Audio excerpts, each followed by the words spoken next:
gonna step on him, and he hissed at me, and I don't like it when he hisses at me, and so I may have hissed back and stomped around some, and that was necessary in this case. But gosh, we don't like when that happens.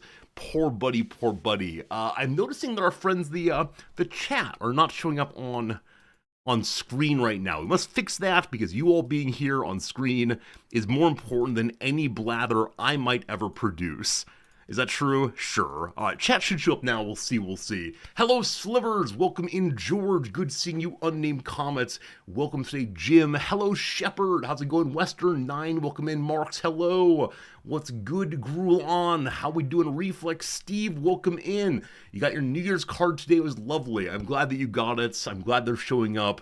I do wonder how much longer it will be before they've all arrived. It's now been, I guess, a month since the first one out. Yeah, a month or so it seems. What's good today, Dark Crystal? Dolphine, welcome in. Hello, Dawberry. Hello, Mike. Hello, Blackpoint. Hello, Flug.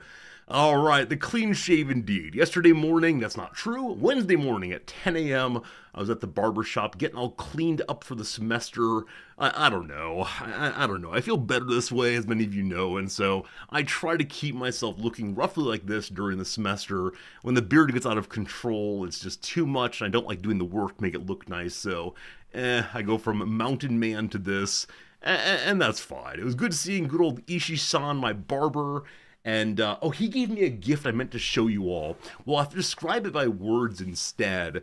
It's still the new year here, and Ishi-san, my barber, gives out New Year's presents. And he had 3 possible presents this time. I got to choose from among them. One was a very traditional New Year's charm.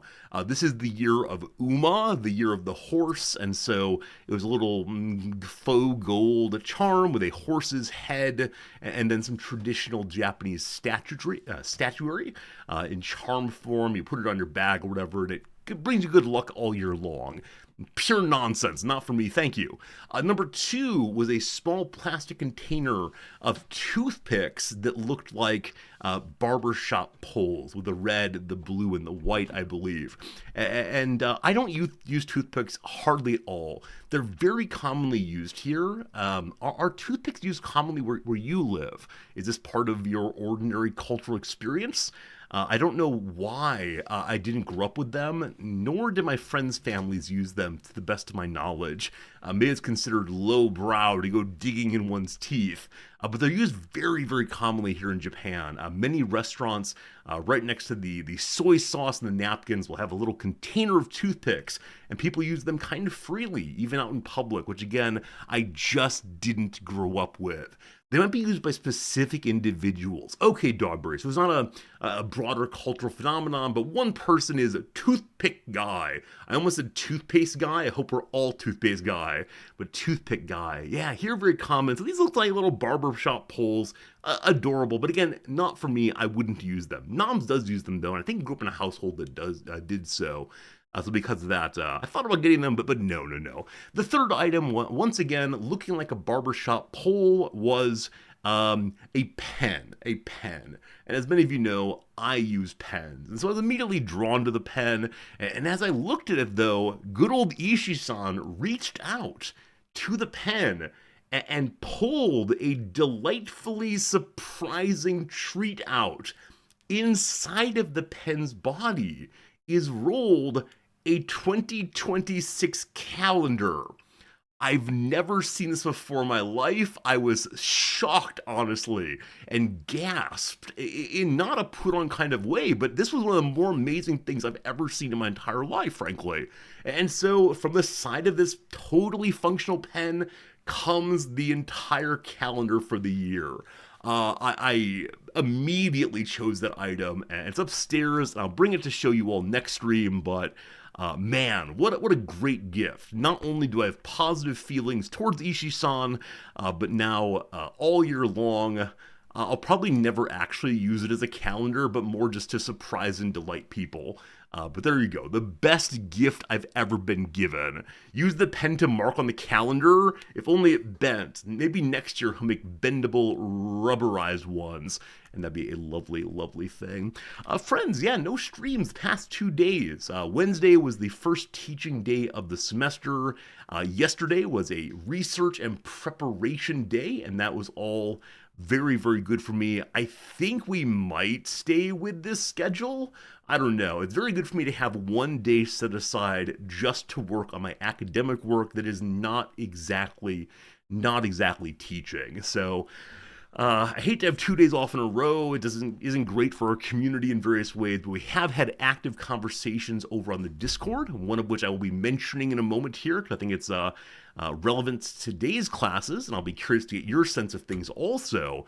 But I guess the big news is both first day classes went well. Now, first day classes are much more like performative for me than other days of the this semester. I bring the energy to the classroom and introduce them to the general arc of things. In one of the two classes, I have done that first class day, I don't know, 100 times maybe.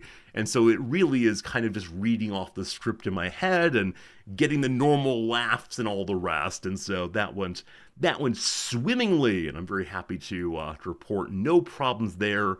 The students are largely game, which I do appreciate. This semester for the introduction question, I always ask, who are you? And then a very lame question. I ask them what's the most boring thing about you, because inevitably students' most boring thing is so fascinating to other students, and I use this as a way of showing the students that the things that other people's perspectives might really surprise you. And so your most boring thing actually interesting, in the same way that your cultural biases might be a surprise to other people, or whatever. And then the third question this time around was, what's one thing that you care about? And obviously a lot of students said my friends, my family. One student said, I care about economics more than anything else. And I asked him, what does economics mean to you? It's his major. I asked if he knew the Greek root of economics. He did not. I've now invited him to do the word of the day. Not really. Not really. But then he said the most boring thing about him was that he was really into economics. And I found that very funny. And, it was nice to have a student with a sense of humor similar to mine. And we'll see how it goes this semester. Any student who foregrounds their major, like they're college students, it's appropriate to do that.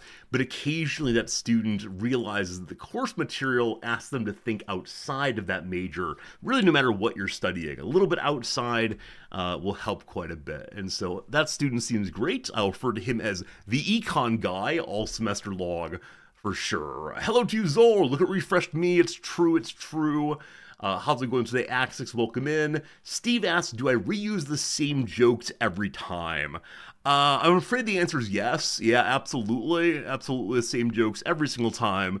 And, I'm okay with that. Because, unfortunately, first day jokes are really, in some ways, pedagogical setups. Actually, this semester, in one of the classes, I used the joke that David Foster Wallace begins "This is water" with. There's two young fish swimming along, chatting back and forth, and they pass an old fish, and the old fish turns to them and says, "Hey boys, good morning, how's the water?" And the two fish swim on, and one turns to the other one and says, "What is water?" Now this joke is not a big ha-ha joke, but it's a joke to make us think a little bit, of course. And, it can be taken in many, many different ways, but this time I took it in the direction of, think about possibilities, right? Possibilities are all around us, but rarely do we attend to them, and it's very easy not even to notice them, because we're so stuck in our ruts and going down the obvious path for ourselves, our families, our societies, and so on. But it could all change. It could all change with some effort. I tell the students they can stand up and go to the airport and fly to Spain and be on a beach before too long. And a couple of them always say, might just do it. Might just do it. HPG, good seeing you. Everyone who came in over the recent bit, it is good to see you indeed. But I have to say, starting the class with an explicit joke, like here is a joke, I think worked well as a way of getting them on Team Resorty at the beginning. That said, when going around the room and asking students what they care about, I had one student who said, "I don't really care about anything." And we got a little chuckle out of that, and I wasn't quite sure what to do with it. So I did my kind of standard, I've decided I'm going to fail you for the course. How do you feel about that? And of course, there was another little chuckle, and he said, okay. I guess I care about my grades. I said, okay, well, why do you care about your grades, right? And we started doing this routine, and by the end of it, I said, okay, well, what's something outside of school you cared about? And he said, really nothing. So Jim, therapist Jim, I need your phone. Not really. I think this term, though, unexpectedly, I'm going to need to respond to a student who, either is in a bad place or claims he's in a bad place. But I think he does care about things. And he's a fairly masculine presenting guy, like kind of a bigger gym guy. And so I'm not sure if he's decided that using words like care or a kind of vulnerability that he doesn't want to do. Or if he doesn't want to let us into that part of his life. Now, he was fairly late in the class, so, a lot of students already said, oh, I care a lot about family or about baseball, and so he couldn't get a trivial answer. But we'll see what happens with that one.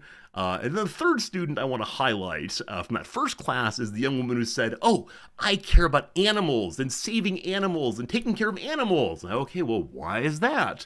Because animals are the best thing, and, they're living happy lives, and humans ruin everything, ma! And so I answered the obvious question at that point. I said, so, do you eat animals? And she said I'd never thought about the connection. Now, look at that. Educating the youth already. I am so surprised, though. Like, what does that even mean? Like, animals, most important thing. Thinking about animals. So, we'll see what happens on that one. Like, in no measure am I trying to convert anybody, at least not in that moment. It just seemed like an obvious thing to me. But no. Class number 2, Utopia's class, went fine as a beginning. Like I've said, it is the first class I've taught on Utopias explicitly. They come up in other classes, this time centrally located, and this class is trying to look at the idea of utopianism in politics, in history, and in literature, and I'm excited to think about it with the students. And so we did the round the room thing, and what do you care about, and so on. And one student who is going to be the student, well, we'll actually hold off on the student, that'll come in a moment. One student in front row, I don't know why he's in my class. He is the most nicely put together, I think, like, young Republican, which is cool. He's very, very thoughtful and kind. But in the room, there are a lot of people who are fairly outspoken in their beliefs that everything is going to hell today, and so we need the revolution. And he kept rolling his eyes. Now, he's sitting in the very front row. I'm the only person that can see him, but it's not a great thing if other people are introducing themselves and saying, like, oh, I care a whole bunch about, I don't know, about people not living without homes. So I think we need to help people get homes. And brother in the front row is rolling his eyes. So that might be an interesting student I'll need to have some conversations with. Day one, whatever, but he's still in the class. I check to see if he's enrolled still, and he is indeed. But it's going to be a weird contrast there with another student or other students, one of whom is the student. And I haven't decided how to refer to the student yet. On stream here. Of course, they do have a name, but I want to avoid that one as much as possible. It's this students, we got to them, and they said that they care most of all about houseplants. Houseplants of all things. And I said, do you have a favorite houseplant? And they said, no, I love all houseplants. I said, cool. Here's a weird little piece. Do you know about George Orwell's short story called, Keep Flying the Aspidistra? aspidistra being a kind of houseplant, and Orwell uses it to talk about the middle class life in Britain and the focus on things like houseplants as a way of caring about something very, very much without having a broader social sense of things. And so I asked this, like, in totally honesty, it's the only story about a houseplant I know, and the student looks me dead in the eye and says, I don't read George Orwell. What do you mean? Why don't you read George Orwell? Because he's not a socialist. You will recall, my friends, that George Orwell, Eric Blair, went to Spain to join the Spanish Civil War. I didn't have time right there to argue it out. And so I said, look, if you really only read socialists, you're going to have trouble in this class. We're reading lots of perspectives. And he said, I'll do it if it's a sign. So, okay. But what's your issue with Orwell? Apparently, in one section of 1984, Orwell has the main character refer to some broken windows and say, these will never be fixed. And in this moment, my student takes him to be criticizing state-organized maintenance companies. And then the student said, we look at Mao's China as an example of the efficiency of state-controlled maintenance programs. And again, this is in the introduction. The very first, like, happy, nice to meet you section. Brother Man wants to go to, like, must we all be absolutely morally pure and never, ever, ever criticize another socialist. Like, this is clearly an inconsistent position. So this student's going to be a bit of a treat, I think. So we'll see how it goes. I'm glad, exactly, Slivers. I'm glad that the student is absolutely willing to put themselves out there. They're probably a student I'll have to meet with privately and ask them to pull it back a little bit, because I can imagine them intimidating other students. They've already shown that they've done a lot of reading. They're a young intellectual, perhaps. And of course, for this class, there's no major prerequisites. You don't have to have taken classes in theory, certainly. And we'll see how it goes. It should be a good time as long as everyone's respectful, thoughtful, and give other people some space. Right? So we'll see how it goes. But that student's going to be something for sure. How long until I assign the houseplant story? I don't think it's immediately relevant to the class, unfortunately. But maybe I'll give this student a special reading list and see what happens. It's a weird takeaway. Dogberry indeed is a weird takeaway. I said the standard line, which is that Orwell's a socialist who's against authoritarianism. He's an anti-Stalinist because he sees the horrors of the Soviet Union, but he does not believe this is the only way his politics could go. And anyway, students are fun. Students are fun friends. That's the majority of students in the classes seem really engaged and really entertained and really interested in both classes. And I got a couple nice emails overnight from students who had missed the first day and said how sorry they are. You know, what am I going to do? I can't get a time machine, so I'll make it work for sure. How does national demography of the Utopias class compare to other classes? Dogberry, that's a fascinating question, and honestly, I hadn't thought about it. It is heavily Western nations.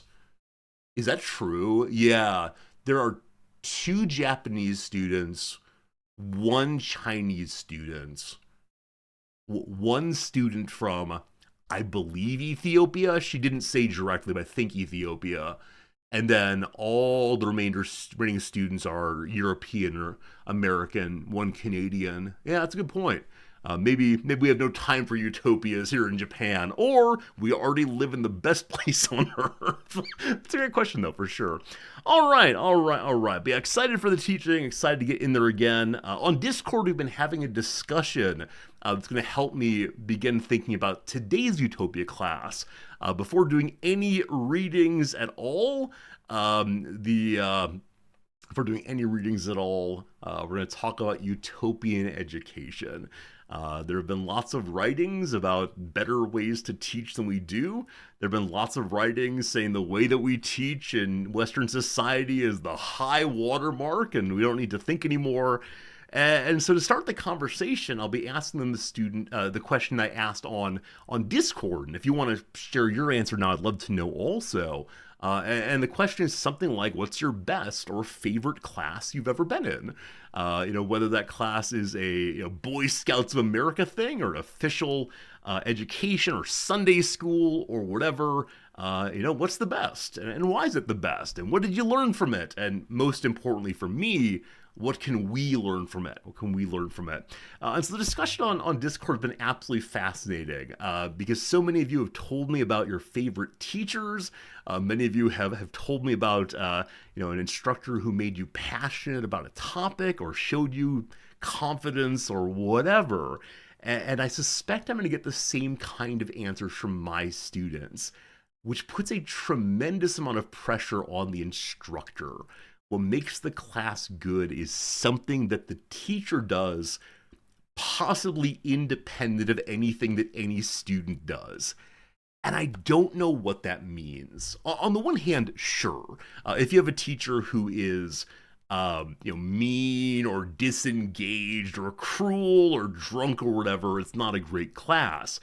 But the classes that have been best on my side of things as a teacher are the ones where the students care. And not just care, like agree to the proposition that they care, but instead show that they care by getting involved and having ideas that they want to share, even if they're not the greatest ideas ever, but instead that. Darby, you're exactly right. That's the point that I'm going to drive to today in class, which is the kind of education that we're all used to makes us think of best classes in terms of a comedy routine, best classes in terms of a TED Talk, as opposed to something more interactive, something more driven by everyone's interests together. And so I'm hoping that by the end of class, we'll have convinced the students that there is a real necessity in something other than me. Something needs to happen in the class other than jokes. And, see how it goes. These students are interested in utopias. I've mentioned before there's different metaphors for how education works. One is the empty bucket theory. They know nothing of utopias. I know a lot. I dump it into their head and they're full. And I think a lot of American education, at least, is the sit and get. Your job it's even worse in Japan, right? Your job as a student is simply to record and memorize what the teacher has told you. And so you're passive in terms of production, but active only in reception. And a class like mine, it's kind of lame if it goes that way. So yeah, we'll see. Exactly, Dog. I do want the students to enjoy the material, right? There is pressure on me to give them good things to work with, unless I say, okay, today you come in with examples of, for example, your favorite class ever, because then we can work off of their own lives as opposed to just what I'm yammering on about and what dead people have to tell us today. Oh, that's very cool, Shadow Avatar. You led a paper-making class. You beat wood into pulp. See, I think hands-on classes can do something that my classes can't exactly do.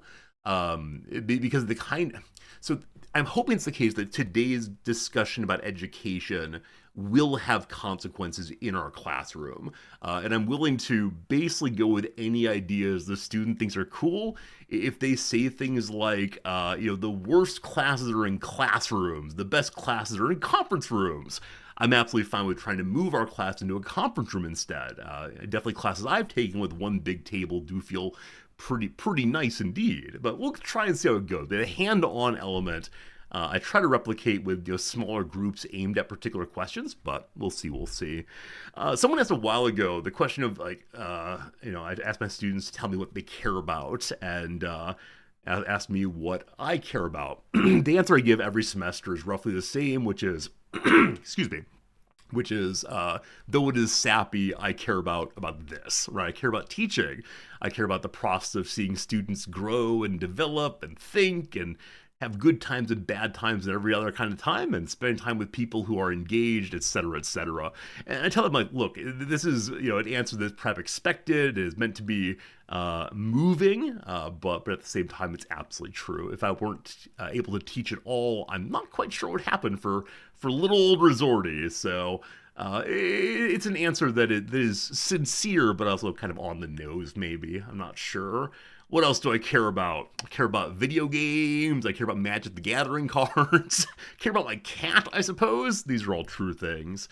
And then the best class I've ever taken, a very long time ago, of course.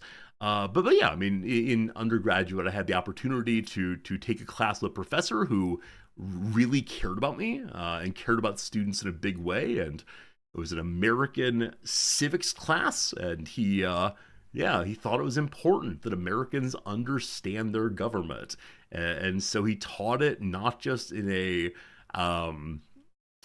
not just in a like stepwise memorize this, but instead, what does this mean? What are the ideals? What does it require of us? And the students largely got on board pretty early. Do I care about my wife?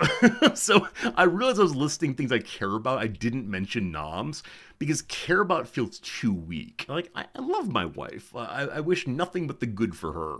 And I guess care is implicit in that, but yeah. I mean, of course I care about my wife, and maybe I should start with that one.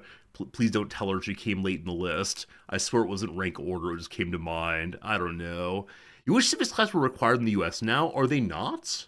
Are they not? Like, definitely for me they were, but I graduated high school in 2001. Kara's not too weak or Fritz. Okay. I don't want to get in the conversation of love and animals. I I don't know what love means. Like, if we're talking about there's a hormonal response of positivity when being with the cared about thing, sure, I think other mammals can do that. But love for humans is a more complex phenomenon and experience and ties us into a tradition. And I don't think that cats can do that. And I mean, can one love a thing that can't love you back? I guess, like, definitely. I mean, actually, I don't know if you can love them that can't love you back. I don't want to get into this. I care about Fritz, and that's a good and important thing. That's how it goes. Civics is not required. Graduated in 2000. Yeah, maybe it's a state by state thing. Definitely Illinois required this kind of thing. Love can occur in many, many forms. Of course. Of course. I don't know. I don't know. Just I like Fritz a lot. I'm okay saying I like Fritz a lot, and if that makes me a bad pet owner, I'm okay with that, but I don't know. You loved yourself when they were born, they had no concept of love then. Yeah, I'm not sure I want to go to the mat on this one. I'm not sure I believe the words I've just said. I did think more about it.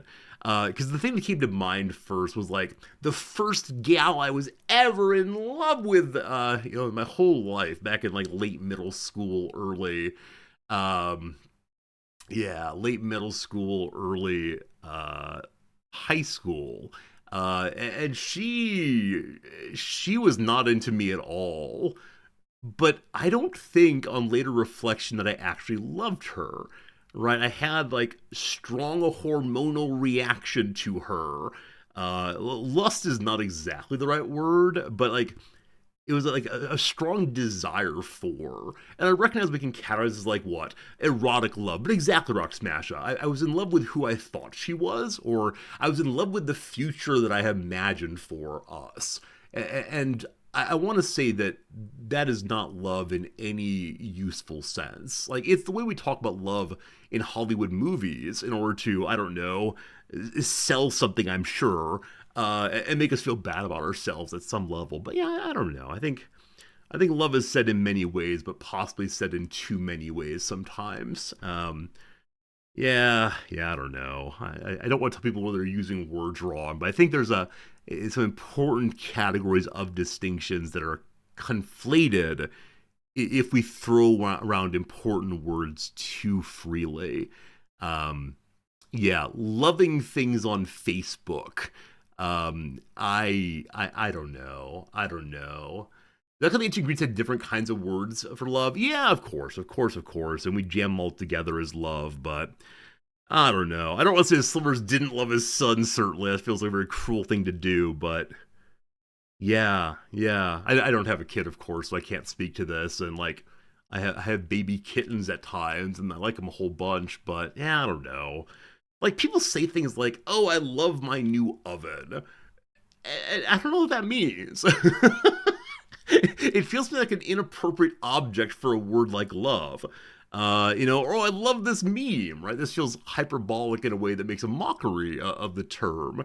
But yeah, possibly I'm overly prescriptivistic on these things. I don't know. I don't know. I don't know.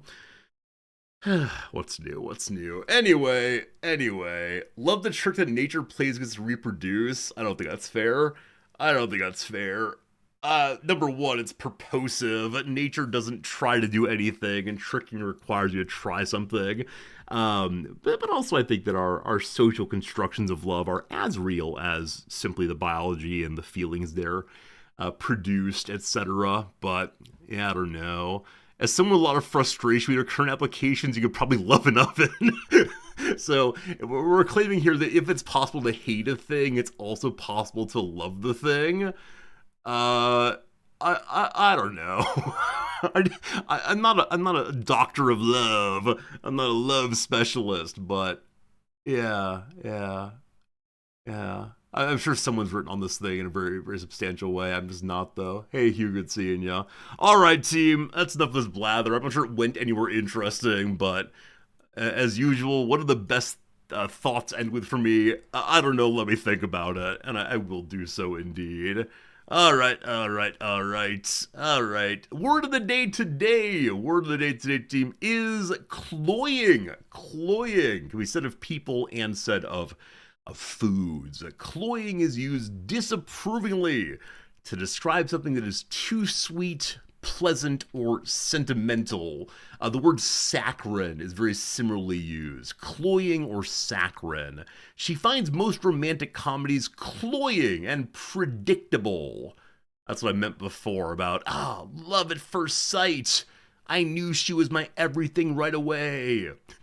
If any of you have love at first sight stories, I'm very sorry that I mock them, but I think you got lucky. I think it was luck. No, okay, anyway. Did you know the history of cloying isn't sweet? It's tough as nails. Cloying comes from the verb cloy, which is Middle English meant to hinder or seriously injure. Wow. Its source is an Anglo-French word meaning to prick a horse with a nail in shoeing. How on earth do we get from horseshoes to excessive sweetness?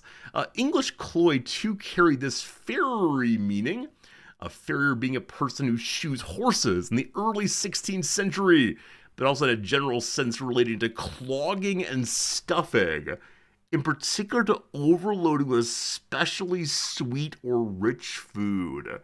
From there quickly arose meanings of cloy still in use today, to supply with an unwanted or distasteful excess, usually something originally pleasing, and to be or become insipid or distasteful, usually through an excess of an originally pleasurable quality, such as sweetness. The adjective cloying, which describes things that are too sweet, pleasant, or sentimental, was doing the job it does today by the end of the 16th century. Okay, what? So, cloying comes from injuring via harming a horse.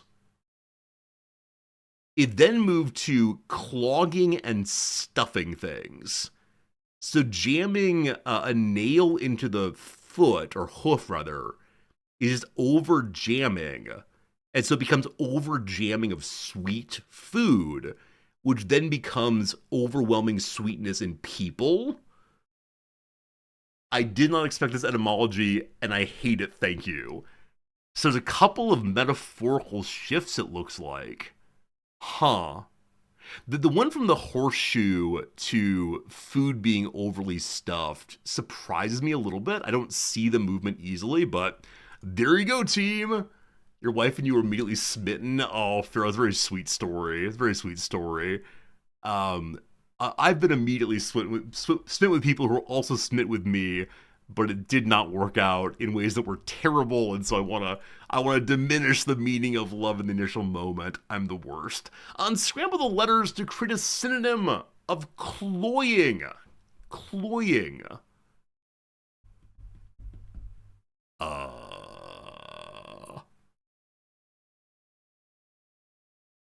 Amish whisk. Ham ski. I have no idea. I'll look at chat in just 1 second. Some of you have it, I'm sure.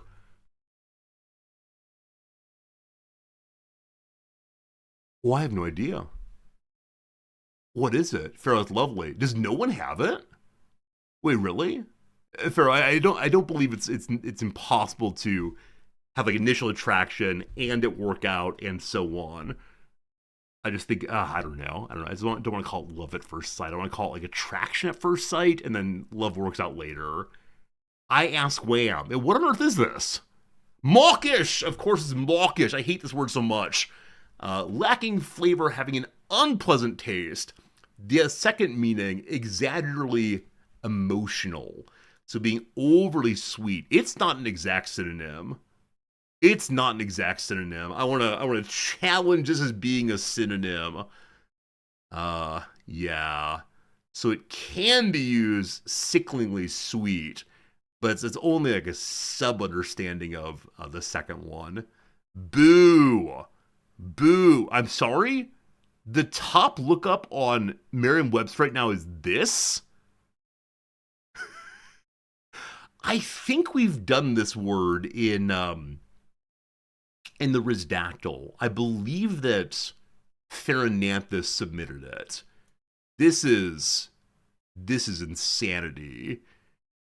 The other words being looked at in our fascism, seasoned, like one's pans, I assume. Insurrection, mawkish, oblique, and leaguered. It changed around. Now medieval's up sub. I bet the looking up of medieval is how on earth does one spell it? I occasionally get confused with the I and the E. Is it like an I, two D's? Oh boy. Fascinating. This is a fun little thing. It's similar to like the Google search tradition history show. We'll do one more refresh and see where the words move this time. Where on earth is this being referenced today that people are looking it up? Where? A month ago? Huh. I wonder why this word's getting so much more attention today than usual. Is there a way to find where it's been discussed quite recently? Maybe on the TikTok? I suppose so. I need to work on making meme TikToks. So reference on Reddit. I have no idea. No idea. No idea. No idea. There we go. What fun things, though. All right, I was going to do today's trivia. I did not do yesterday's trivia after having a disastrous day before. Yeah, I struggled. I struggled on Wednesday. I think that many people did. It was a rough one for Old Resorty. I know some of you also played and had a tough time. They did better than I did. Hopefully today is somewhat better. Hey, I did not apply for this dispute resolution. The correct answer for it was Amber. I got Amber in 2, I think, and so we're up to 3 points on SAP now. We had a discussion on Discord about are SAP and Amber the same thing? And there was an argument that no, they are not. One lives inside and one comes outside, and they're different substances, but video game says that we get more points. Hooray. Oh, here we go. Eerie references to the 1986 Hands Across America event bookend what 2019 horror film about the tethered. So Hands Across America is like, let's literally hold hands across the nation. I don't know if it was entirely pulled off, but it looked pretty good on TV. I think it was meant to like do peace and understanding and so on. the tethered. So connected, tied down, that kind of thing. Maybe they were involved in the Hands Across America and used it to spread their evil. I have no idea. I have absolutely no idea. We're going to call it Together. Justin and Blake's legal battle was a very recent, very typical cover feature of what celeb magazine Blank Weekly. Is there an Us Weekly? Is that right? There we go. There we go. There we go. Dauber, you participated in that event? Wait, really? That's amazing. So, did it succeed? And could it happen today? Was it successful? I'm not sure. Can we do this today, team?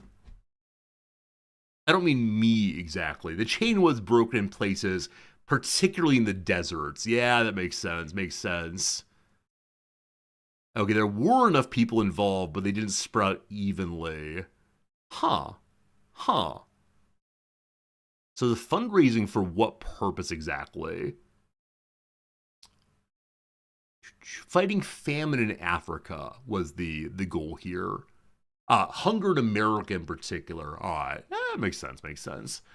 I wonder what about the 1980s caused this kind of willingness to engage in, international fundraising, not just in like the grocery store when you check out, but instead in a very public kind of way. I don't know. It'd be easier today because there are more people in areas of low population.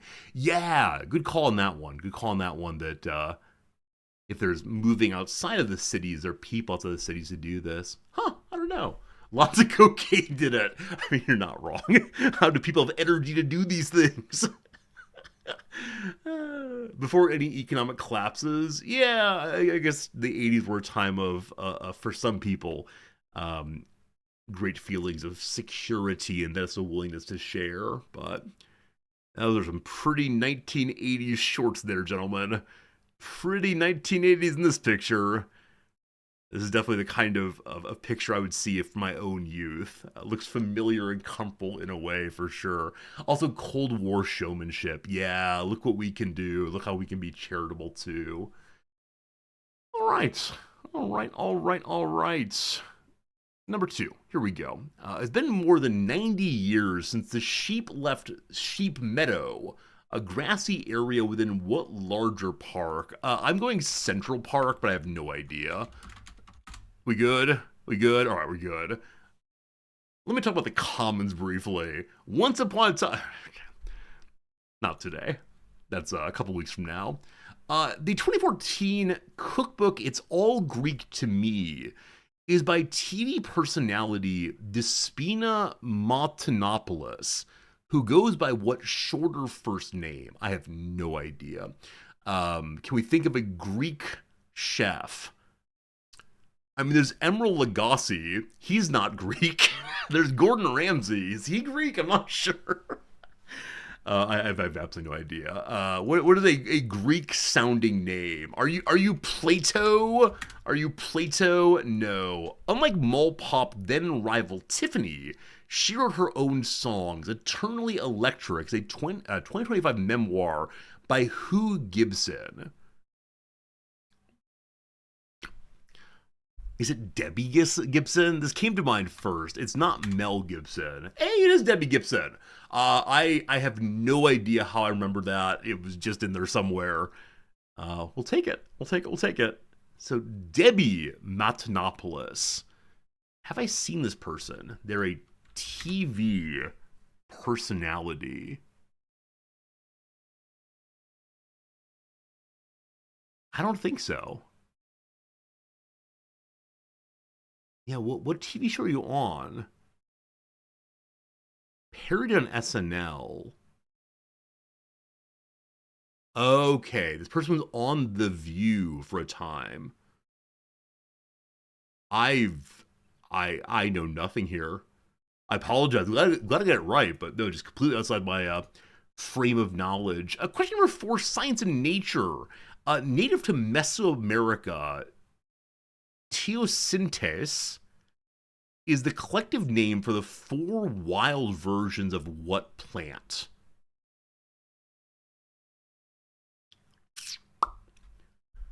I have no idea. I'm thinking of the sin here as a without, though that might be wrong, and I have no idea what teo or teos would mean. A Mesoamerican plant. I I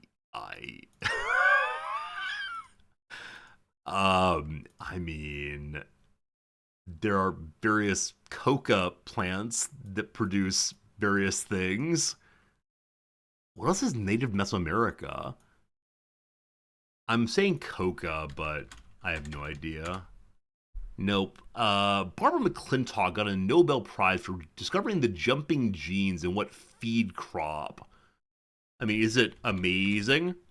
It is. It is. I was trying not to be overly. I mean, I didn't even think of it, honestly. I was stuck on cocaine, which is a terrible thing. I shouldn't say that, but yes, indeed. Maize was the correct answer. Very good. Last one here.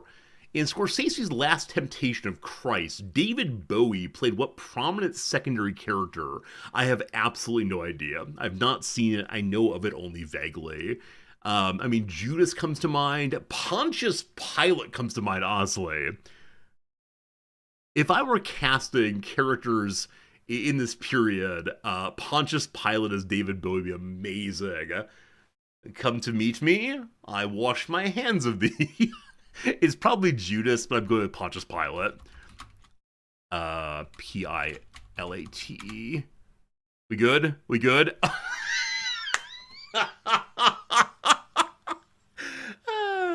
That's great. That's great. That's great. I love it. So who is it? Is it Zizek?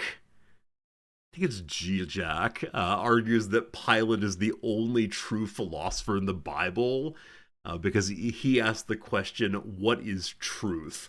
When he's being people are insisting that there's truth of this being the King of Jews or otherwise. But Pontius Pilate, the anagram is I Putin Apostle. I love it so much. That's great. Pretty good day, actually. Some questions I wasn't sure about worked out in ways that I'm very pleased with. And so how do we do compared to the average bear today? It was an easier day overall, but still did pretty well. I'll take that for sure. Should have gotten corner maze faster. Definitely. Huh. Let me look at this word and see, like, what does wild maize look like? I know what, obviously, like farm corn looks like, having lived in Nebraska for a time. Really? I don't think this is true. Okay, this feels more true. Like, showing the big, beautiful yellow thing seems absolutely false. I assumed it would be more multicolored, and some would be less than perfectly constructed.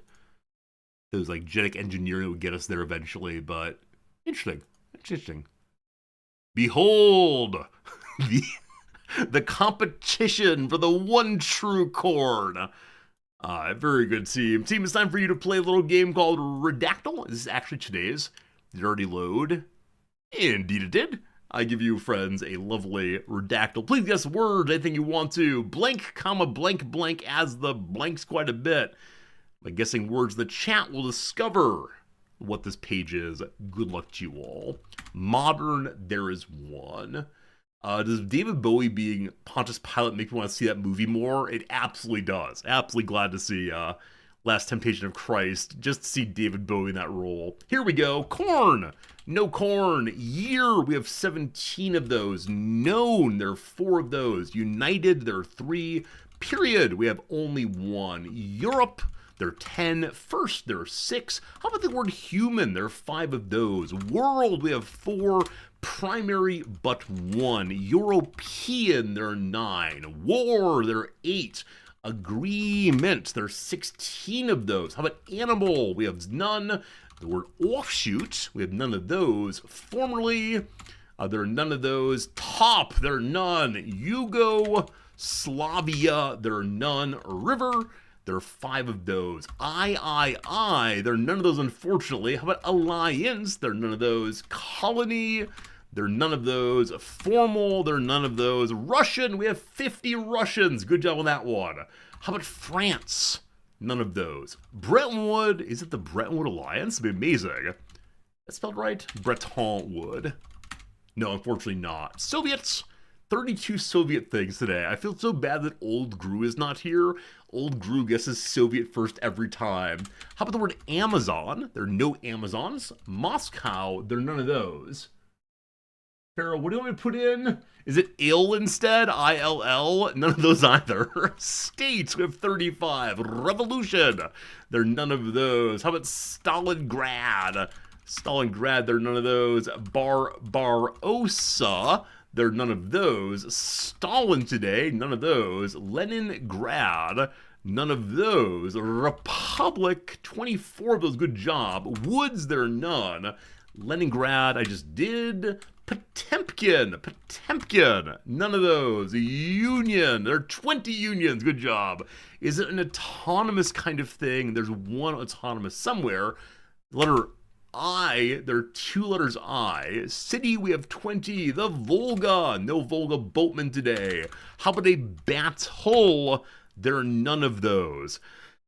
Whew, I finally caught up after a tremendous number of guesses, good guesses. Let's get back to it. The word Warsaw, is that a good one? It is not a good one today. Dnieper, none of those, unfortunately. How about the socialist word? I mentioned socialism in the intro. I've got my socialist student. He is haunting us today. How about the word mountain? There are none of those. Yugoslavia, did before. Vistula, rhymes with fistula, none of those. How about Kazakhstan? None of those. Officially, 5 of those, good job. Asia, there are none actually. Ukraine, we have 36. Bordered, there are 15. Moldavia, there are none. Usur, there are 4 Usurs. How about Transnistria? Wow, Flopper 51 got in there first. I see many of you getting there just afterwards. Well done indeed. A lot of people really struggled today. And a bunch of big cheaters. We're nicely in the middle as always. GG.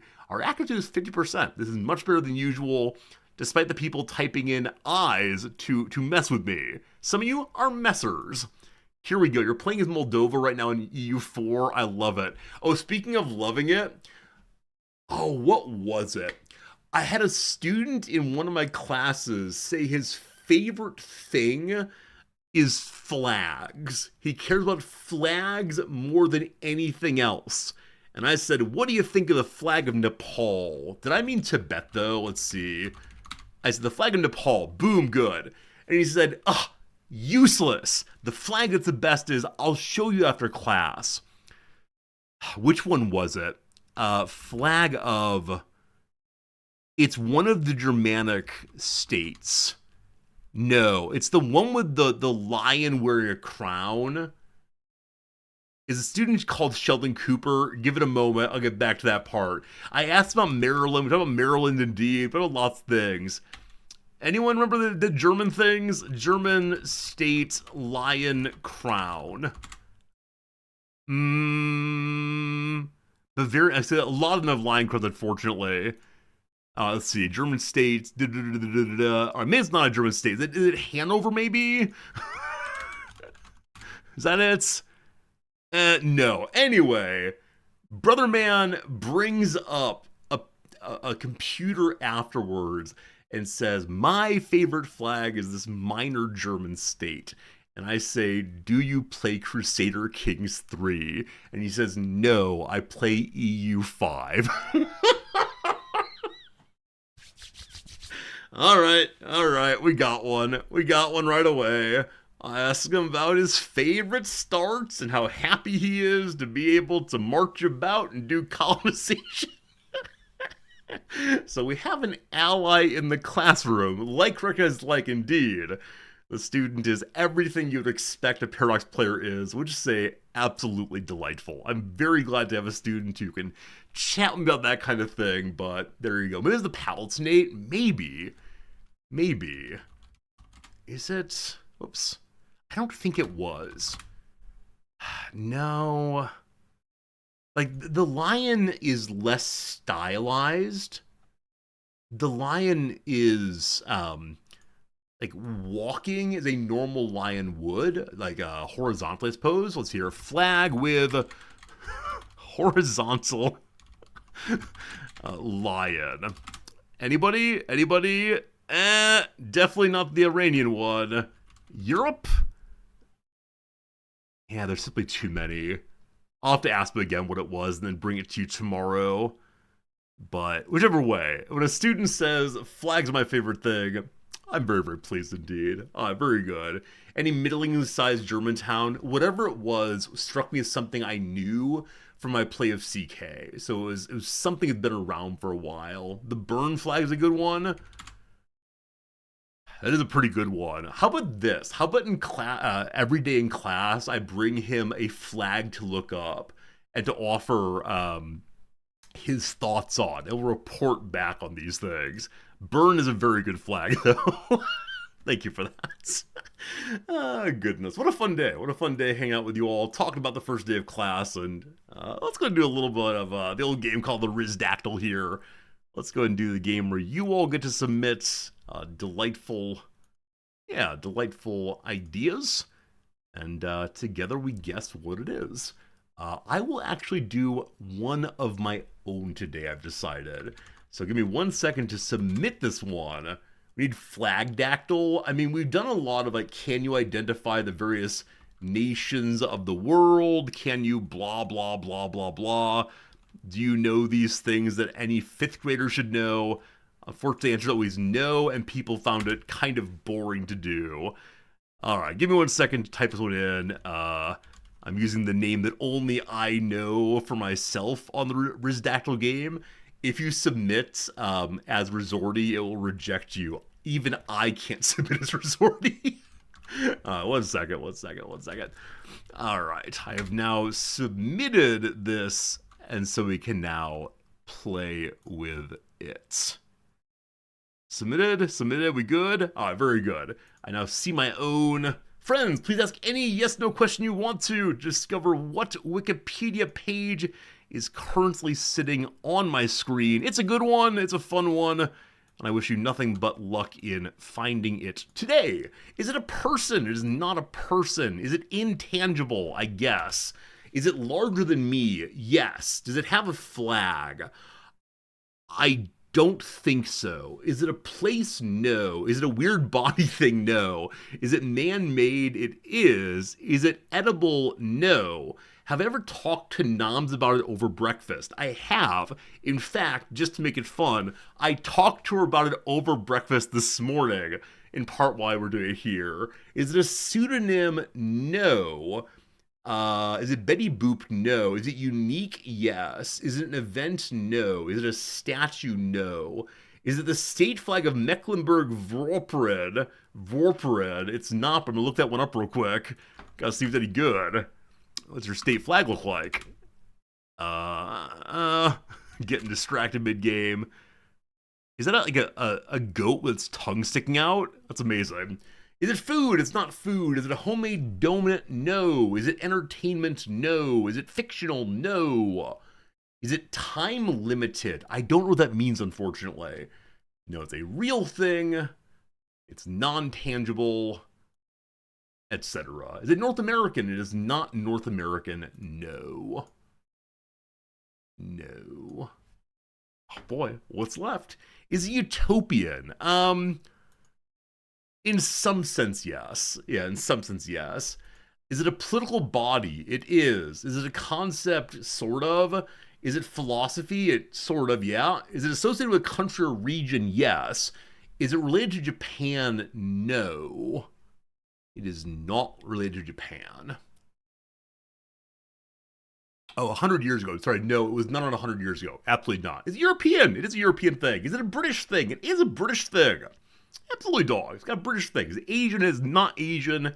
Not even a little bit. Not even a little bit. But British, yes. Not around anymore. Wasn't around 100 years ago. Political body, yes. Is it a cabbage that outlasted Liz Truss? No. Is the House of Commons? No. Is it Brexit? No. Is it a road? It is not a road. No. That's funny though. It's not a road. Again, Brexit happened in the past 100 years, I think. Is it related to the monarchy? Sure. Is it the Whig Party? No. Does it involve accents? No. Is it related to the British King? The word "the" I'm not sure about, but sure. Yeah, it's political and related to the king in some respects. Yep. Yep, yep, yep, yep. It happened more than once. It's not an event, but no, I think. It's related to the War of the Roses. It does not involve the War of the Roses, no. Is it a title? I'm going to say yes. I'm going to say it's yes, a title in some sense. Is it the body that convicted King Charles? No. Do I associate this thing with a scent? No. Did anyone die because of it? Yes. Yeah. I'll say yeah. Yeah. Is the ascension of a monarch? No. Does it make people proud? I guess it could, sure. Sure, sure. Is it coronation? It's not. Is it the position that emptied the chamber pot? No. Did it predate the Norman conquest? No. Is it the groom of the stool? We already said no on that one. No, it's not that. Princes in the Tower? Nope. Nope, nope, nope. Does it involve the French? No, I don't think so. I mean, possibly implicitly. Does it pertain to succession? Not directly, no. No, no, no. That I was discussing with my wife today, of all days, does have substantial relevance. Is if I wish to get knighted, I mean, you're not wrong, Black Point. Little Resorty, like...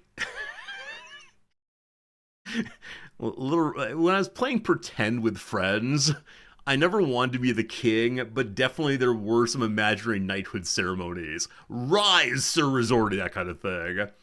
Is it a funny title that monarchs hand out? It is not. Did the political body have more than 15 people at a time? It did, yes.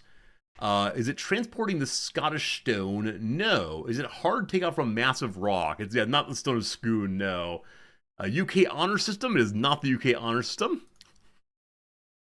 I have a big hint. I mean, there are two big hits. I'll go ahead and give one big hint, and then the bigger one in a moment. The big hint is it a group of people? It is a group of people. That is the important thing. Is it related to Parliament? Related to, sure. Is it a political party? The word party here is too strong, but it is a political group, yes. Does it involve the House of Lords? It does not involve the House of Lords directly. The Star Chamber, no. Knights of the Round Table, no. The Jedi religion of Britain, it's not that, no. Alright, I will give the other hint. Did any of you watch today's Magic the Gathering video? Did it exist for 1800? Yes. Is it the Looney Party and Lord Buckethead? No, it's not around today. The Troglodytes? Nope. Now I see how things stand, Chad. I see how you are not encouraging me in my Magic the Gathering obsession. I talked about how the plane of Mirrodin was attacked by... hey, there we go. Tab got it. We're good. They were attacked by a giant machine called the Leveler. The Levelers are not to be confused with the 17th century English Civil War political movement called the Levelers. Tab, thank you for watching my videos. I appreciate it. There you go. There you go. There you go. Yeah, the Levelers and the Diggers are these groups that are opposed to fully enclosed private property of the elites. They worry that the traditional ways of England have been destroyed in a fully unjust action to give the land over to the monarchy instead of letting people use it freely without paying fees and fines and so on. The Levelers, they leveled hedges apparently that the rich put up around their territories. There you go. The Diggers are fun also. Good old Diggers. Called them the True Levelers because they were fully opposed to private property and they wanted to It actually went on to land that was belonged to other people and planted things and started doing farming and all a good time. All a good time. What was my description of the line on the flag? Pharaoh, I only barely remember what the students' presented flag was. I believe it's a Germanic flag. I believe that it was a lion in like a walking position, so not up doing its growly thing, but instead straight across. And I believe that the lion had a crown on. Oh, team, this feels like one of these moments. They don't come on very often. This feels like one of those moments. Hello, Chat GPT. I need your help in identifying a flag. It's not that hard. Interestingly, there was no challenge to my calling it ChatGPT. It's learned its lesson. Okay. The flag is red and white. It has a lion on it. The lion is walking. The lion is wearing a crown. The flag is probably from a German state. From a historical German state.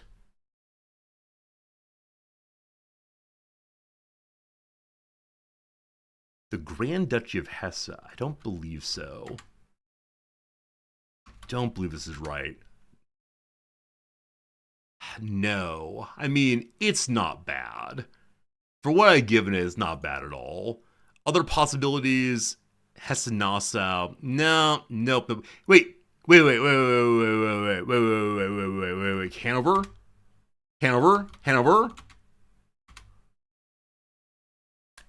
Okay, it was a horse. It was a horse. I'm sorry, I glanced at it very quickly. This is my student's favorite flag. Sorry, it's a mammal. My student likes this flag very much. I'm not exactly sure why they like this flag so much, but that is the one that they're all about. Though maybe it was from an earlier period. Apparently that's only one of their flags.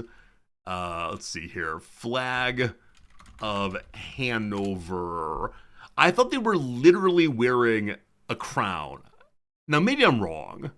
Maybe I'm in fact wrong and this is not the one. I'm pretty sure it was though. I'm pretty sure. Anyway. When Better a Lion, I think everything is Better a Lion, no doubt about it. Anyway, friends, return to the other game and see how this goes. Oh, who got that one? It was IX_tab. Good job on the guess there. Informed by being part of my Magic the Gathering audience. I love it. Hello, Baldur. How's it going? Welcome to the channel. Hope you're doing well.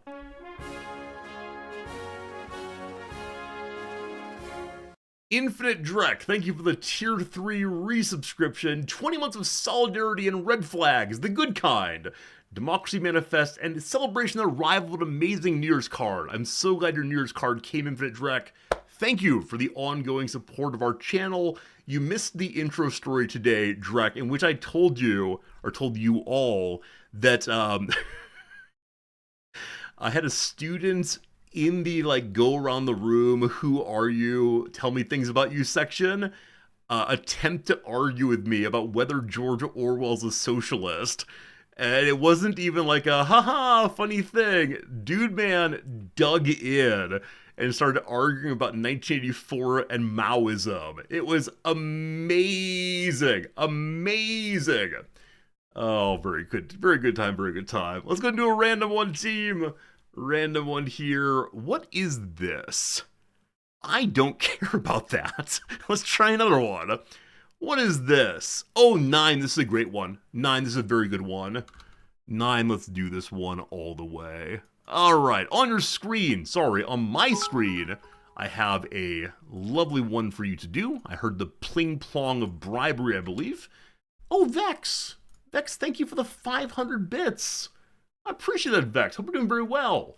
I saw also, you asked a question about Twitch Revere Philosophers. interested in like alternate states of reality via LSD and such. There are some people into it, but I don't know enough about it, unfortunately, to tell you anything.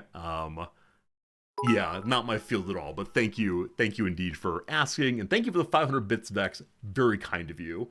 There is no bribery, or there is bribery. Klaus, thank you for the 100 bits. I'll do yours next for sure. Brick Ed, thank you for the 67 bits. I appreciate it quite a bit. Quite a bit indeed. All right, team, let's get to it. Thank you again for all the generosity the past moment or two. That will help me to pay the bills and to bring you more good content on Twitch. Apparently, we only play one game in the stream, though. Forever and always. Bribery doesn't your tier 3 May thing? Drek, if you want me to do one of yours, I'm happy to do one of yours at a time. That said, it's time to start answering questions. Here we go. Is it a person? No. Is it a place? No. Could I put it on a flag? I suppose I could, yes. It could go on a flag, absolutely.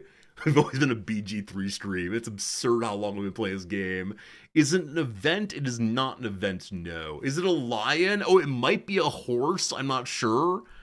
No, it is not a lion, nor a horse for that matter. Is it tangible? I guess the answer is no, it's not tangible. Yeah, I guess no. Is it related to food? It's not. Is it a road in any sense of the word? No. Is it man-made? Yes. Is it alive? No. Is it love at first sight? That's not real.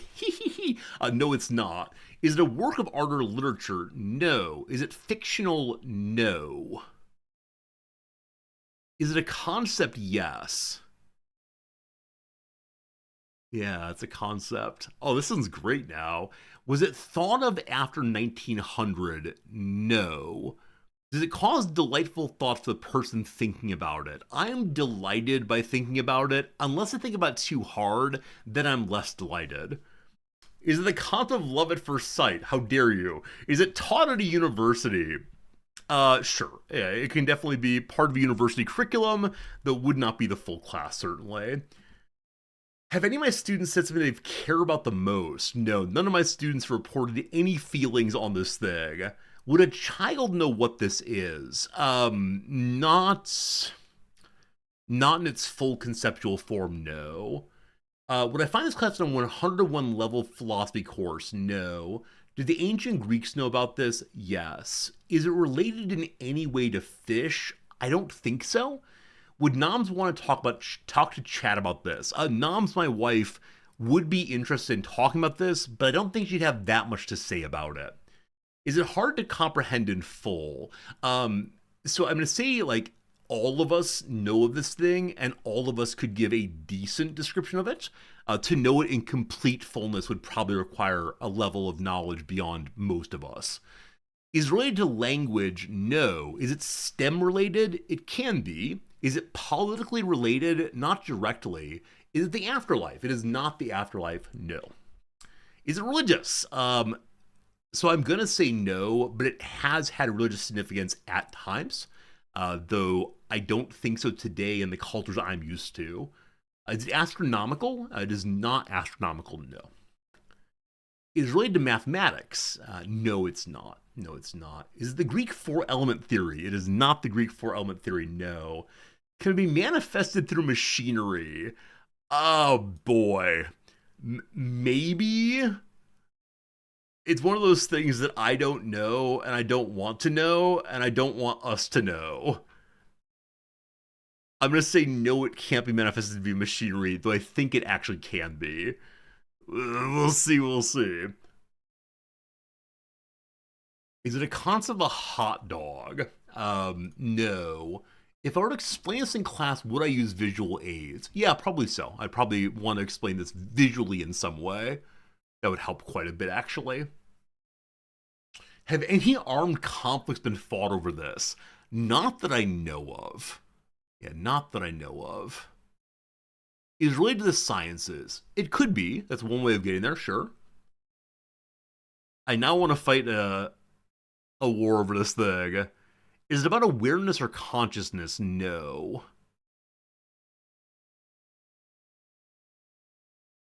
We are reading. We are reading and learning.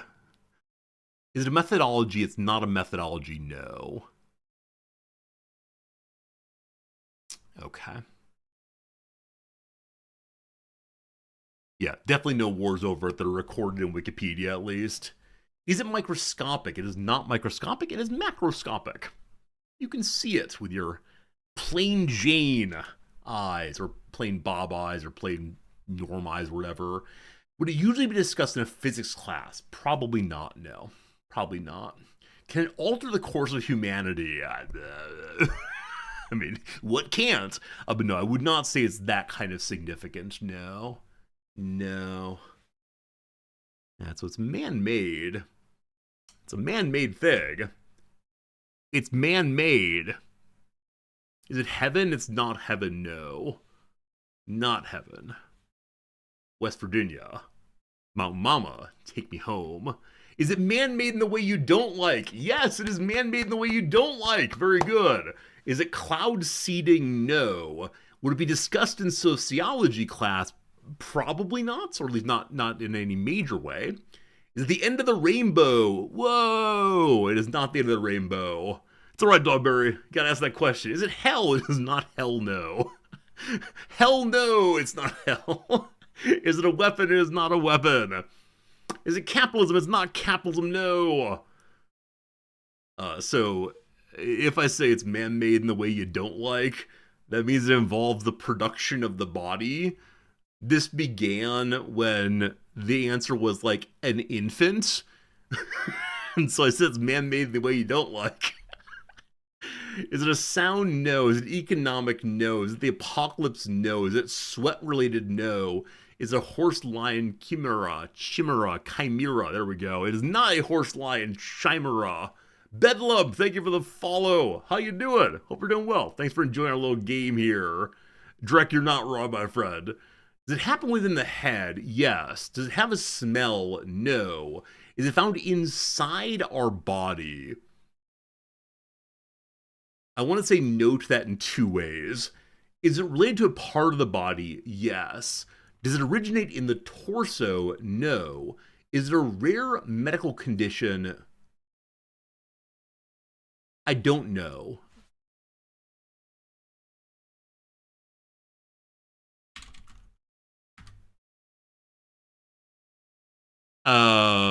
The word rare appears a number of times, yes.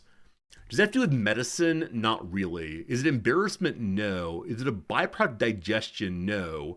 Is it machination of the mind? No. Is it fantasy? No. Is it losing part of your brain, change your personality? No. Does it involve baldness? No. Is it dreaming? No. Can be diagnosed with it.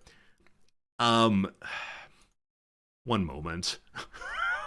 We need to learn the definition of words real quick. Is it an illness? No.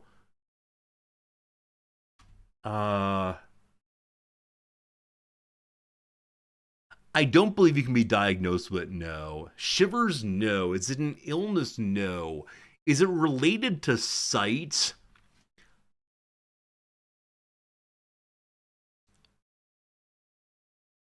I hope that helps. Is it an emotion? It's not an emotion, no. I believe it's not involving sight. Is it lip reading? No. Is it a deformity? I don't believe so. Is it blindness? No. That's a great question, though. Hearing? No. Sign language? No. Does it involve the eye? It does involve the eye, yes. Is it imagination? It is not imagination. Is it arachnoid cyst? It is not an arachnoid cyst. Someone will get it real quick here, I think. It does involve the eye. Is it having two different eye colors? We'll take it. It's heterochromia. Heterochromia, friends. Two different eye colors. Looks like Drek got in there first. Does it involve sight? I don't think so. And I don't think you're diagnosed with it. I think you're identified as having it because it's not a disease. Anyway, two different eye colors. There you go. Your mother has it. David Bowie has it. That's amazing. I mentioned the religious thing because in some cultures, I'm not sure if they're extant, heterochromia is seen as being a mark of the evil eye. or of um, yeah, of being a witch, and so people with this condition have been killed at various times for having this power. They've also been seen as people who are especially well touched and made religious leaders as well. So heterochromia does have religious significance, but probably not as much for us today. All right, good one. Infinite Drek wins that one, and so I know where the points go already. I go to the Internationale. Internationale. Good, good. Got that one in. Let's go ahead and do one more. I think friend Klaus bribed me to do one of theirs. All right, friend Klaus. All right, it is time. It is time, friend Klaus. Friends, on the screen, I have a Wikipedia page. I invite you to ask any yes-no question, and we together will discover what page is now on my screen. Good luck. Is it Liza Minnelli? It is not Liza Minnelli. Does it require electricity? I guess so. Is it US related? I guess so. Is it about bribery? No. Is it an item? No. Is it a person? No. Is it unique? Yes, it is unique. Is it Topeka? It is not Topeka, no. Not Topeka, Kansas, no. Is it a place? No, it is not a place. Does it involve roads? There's nothing involving roads in this one. Can a person go inside it? No. Is it man-made? Yes. Is it a structure? No. Does it create light? Under certain conditions, it creates light, sure. Can it not require electricity? This is a question of existence I'm not quite sure how to answer. I'm going to say it both does and does not require electricity. I'm going to go with yes, it requires electricity just to settle that one in my head. Is it man-made in the way you don't like? No, this is man-made the way you do like. Does it significantly affect the environment? No. Would it be odd to see a postcard with a picture of this on it? Yeah, I think so. This is not a postcardy kind of thing. Definitely be odd. Not disgusting, not awful, but odd. Does it generate electricity? Don't get stuck on the electricity thing. The electricity thing is not important. Disregard that. Is it related to religion? No. Is it unique? Yes, it is unique. Absolutely. I'm always delighted when some of you get stuck on things that really are inessential. It's a lot of fun. Could it hurt you more than it if you kicked it? No, it would not hurt you more than it if you kicked it. If it suddenly disappeared, it would be the top story of the news. No. Is it related to telegraphy? No. Is electricity involved in this supplied by humans? Yes. Is it larger than a Dodge Caravan? No. Is it grounded? How dare you? Yes, in some sense. Would a minor European nation put this on its flag? No. Did it exist before 1900? No. Is it related to weather? No. Is it type of energy? It's not a type of energy. Oh boy. Oh boy, oh boy, oh boy. Oh boy. I know what you all need to do to get there, so I have hints ready to go. I believe that that Klaus sent me a hint also. I won't use it quite yet, but can you feel the Kenergy? No. Okay, yeah. Klaus's hint's a good one. I'll use it a little later if need be. Did it exist for 1980? No, it did not. Is it bigger than a bread box? No. Is it a piece of machinery? No. Would people travel from quite a distance to see it? I don't think so, no. Is it used for entertainment? Yes. Does it make sound? Yes. Can anyone have it safely in their homes? Yep, it's safe to have in your home. I'll tell you also, if like a 5-year-old found it, they'd probably be fine too. Maybe, I'm not sure on that one actually. Was it from a movie? It is not from a movie, no. No. Is it located inside of a building? It is not, no, it's not located inside a building, no. Is it from a TV show? It is from a TV show, yes. Do I have one? I do not have one. Are there many of them? I'm saying it's unique. Could I leave it in a cot with a newborn? I suspect so, yes. Is it a sonic screwdriver? No. Is it a Van de Graaff generator? No. Nor is it dilithium crystals, or kyber crystals for that matter. Is it a prop on a TV show? It is not a prop on a TV show. No. Is it fictional? It is indeed fictional, yes. It is indeed a fictional thing. Was it a costume? It's not a costume. Does it exist only in fiction? Yes, it exists only in fiction. Is it a commercial product? Yeah, I suppose so. I suppose so. Is it from science fiction? It's not science fiction, no. Is it animated? No. Is it powerful? I think it's the kind of thing that some might describe as powerful for what it does. Is it magical? No. Is it a red stapler? It's not a prop. Could it exist in real life? Insofar as there's no fantastical elements, I guess so. Is it from a movie? No. Is it from the Marvel Universe? No. Did the TV show win an Emmy? The TV show did win an Emmy. Is it a clock? It is not a clock, no. It is not a clock. Is it a song? Not a song, no. No, no, no. Is the show a comedy? It is not a comedy show, no. Not a comedy show. We're close. I feel it. Drek, you can't guess too often. Drek, you can't guess two in a row. Is it a children's show? No. Is the show medical related? Yes. Have I watched the TV show? I have not. Is it a TV show? It is a TV show, yes. It is indeed a TV show. Gotta let other people play. Is the show still on? It is. Is it The Pit? Klaus submitted The Pit, an American medical procedural drama television series created by R. Scott Gimel. It is like ER. It's about a fictional Pittsburgh trauma medical center. The new episode premieres in 50 minutes. There you go, team. 50 minutes from now, you can stop watching me and go watch some Pits. Once again, Klaus trolling our good friend Drek, who is the absolute king of Pittsburgh. Good job indeed. Good job indeed, Klaus. All right, and well done to the big winner today on that one. That was Rock Smasher. Rock Smasher, good job indeed on that. A paid ad. It's true. I did get 100 bits for doing that one all the way.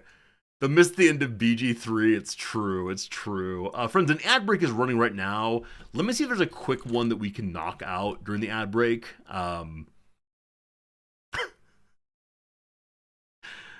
Unfortunately, all of the ones that Infinite Drek has given are not super easy. Rock Smasher, how about you, my friend?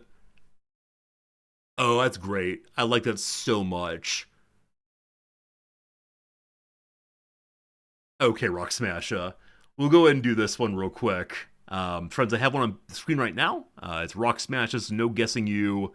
Last one of the day, and then we'll go ahead and play Baldur's Gate 3 and surely finish the game. Finish the game all the way. Is it a person? It's not a person. Is it related to Pittsburgh? Not to my knowledge. Not to my knowledge on this one. I'll give it a quick check on this, but it is not related to Pittsburgh to my knowledge. Is it man-made? Yes, in the way you like. Is it an event? No. Is it an item? No. Is it unique? It is unique indeed. Is it a concept? No. Is it a place? No. Is it a woodwind instrument? No. Is it mathematically satisfying? In some sense, yes. I think it is mathematically satisfying. Don't get too stuck on math, team. We're doing character creation for playthrough 2 today. I believe that there's doubt that I will finish Baldur's Gate 3 this week because I refuse to spend enough time on it. I spend more time in opening bladder and fun, so that's how it goes. Is it tangible? It is non-tangible. Non-tangible indeed. But not a concept in any substantial, interesting way. I think. So what have we said so far? Is it a geometric figure? No. Does it improve lives? I guess so. I guess so. Yeah, maybe. Does it exist now? Yes. Is it a sequence? I guess so. Is it an element? No. Could I easily draw it? No. Could I gamble on it? Probably somewhere, but no. Will you finish Baldur's Gate 3 before the death of the sun? I mean, some part of me says I should just stop playing it now, and for all of time, people will wonder what would have happened in the end. Is related to science, technology, engineering, mathematics. It is not a STEM element to the best of my knowledge. All right. What do we got? Non-tangible, mathematically satisfying, sure. Is a sequence, yes. Is it related to the arts? Sure. It's an arts kind of thing, I'll say. The arts. So nice.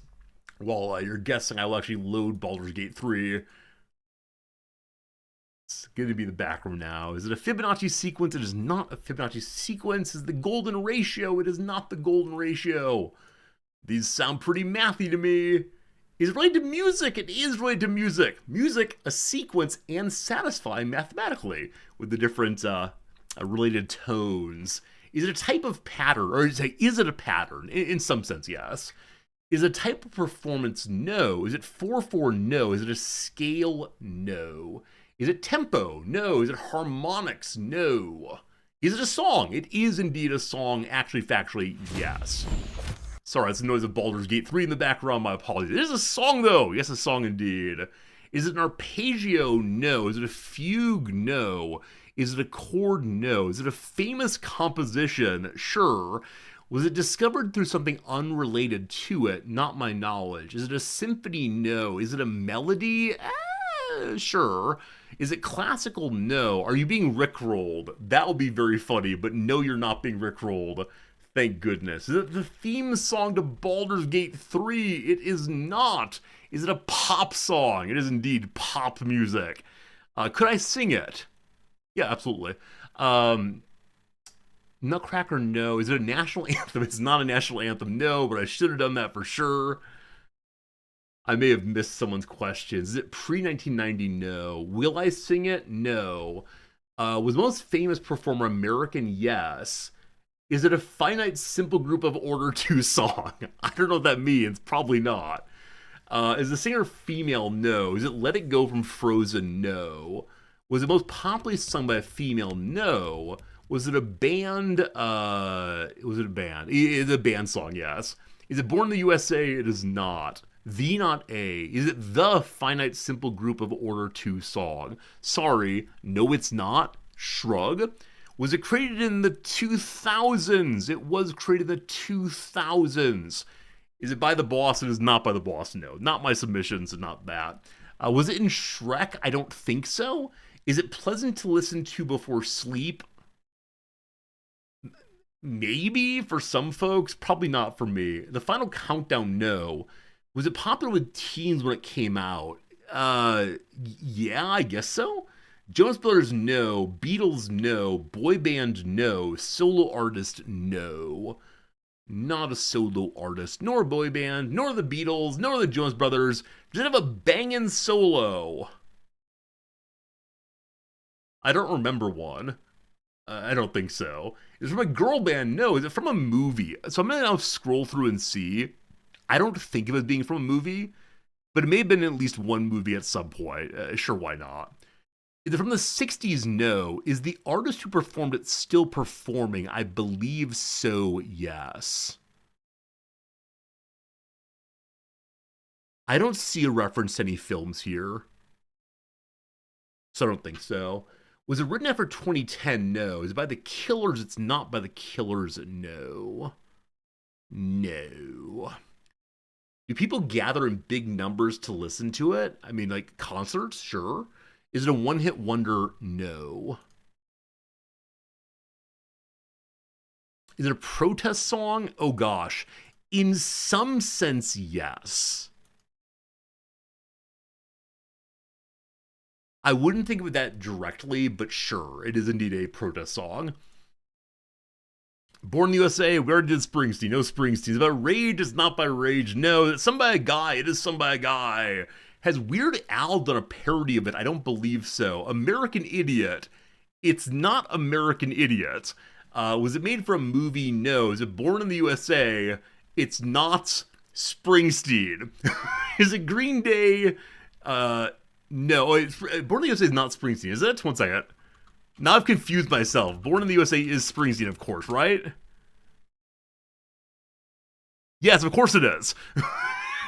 It's not that.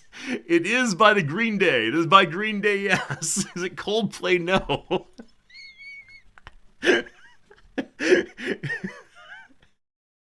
Is it Holiday? No. Is it Boulevard of Broken Dreams? Well done. Infinite Drek got there just first.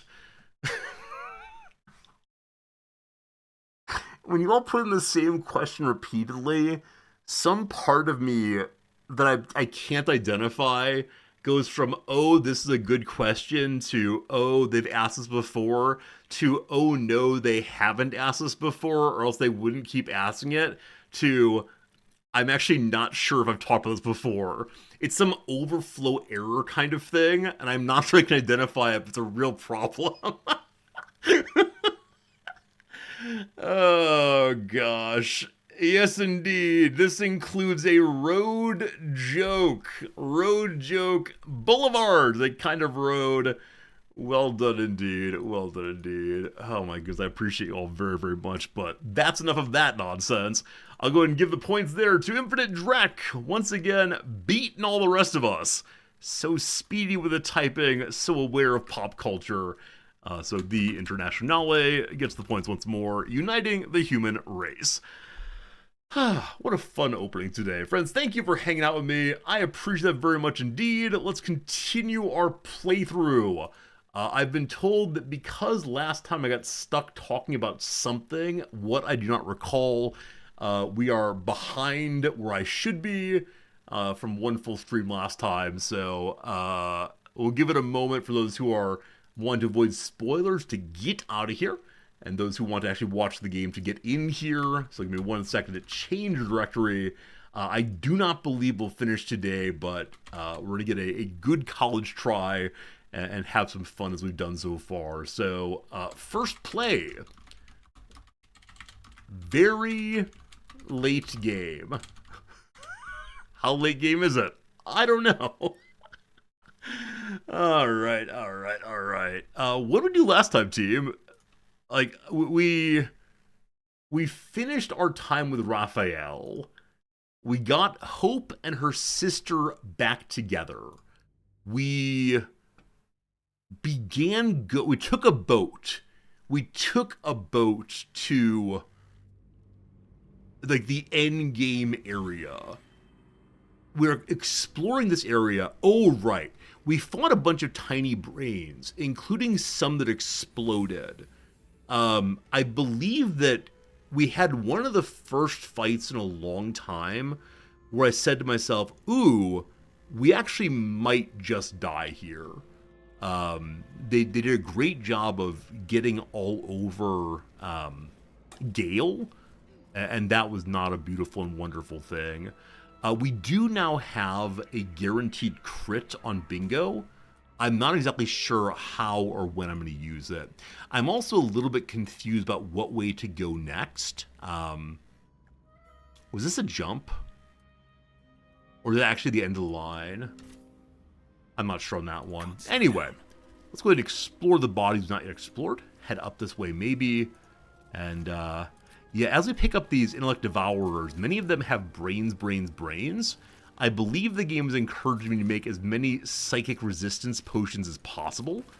But I already have psychic resistance on 2 of my 4 characters. I'm kind of curious if I should have it on literally everyone right now. Is it a... Yeah, it's until you sleep, I believe. So I made 12 of them. Unless I can long rest, I probably don't need that many. But if we find ourselves with the Emperor, we'll probably need some psychic resistance. Because it is the case that we are not going to work with the Emperor in this playthrough. And I believe the Emperor knows it at this point. And so see how it goes. See how it goes.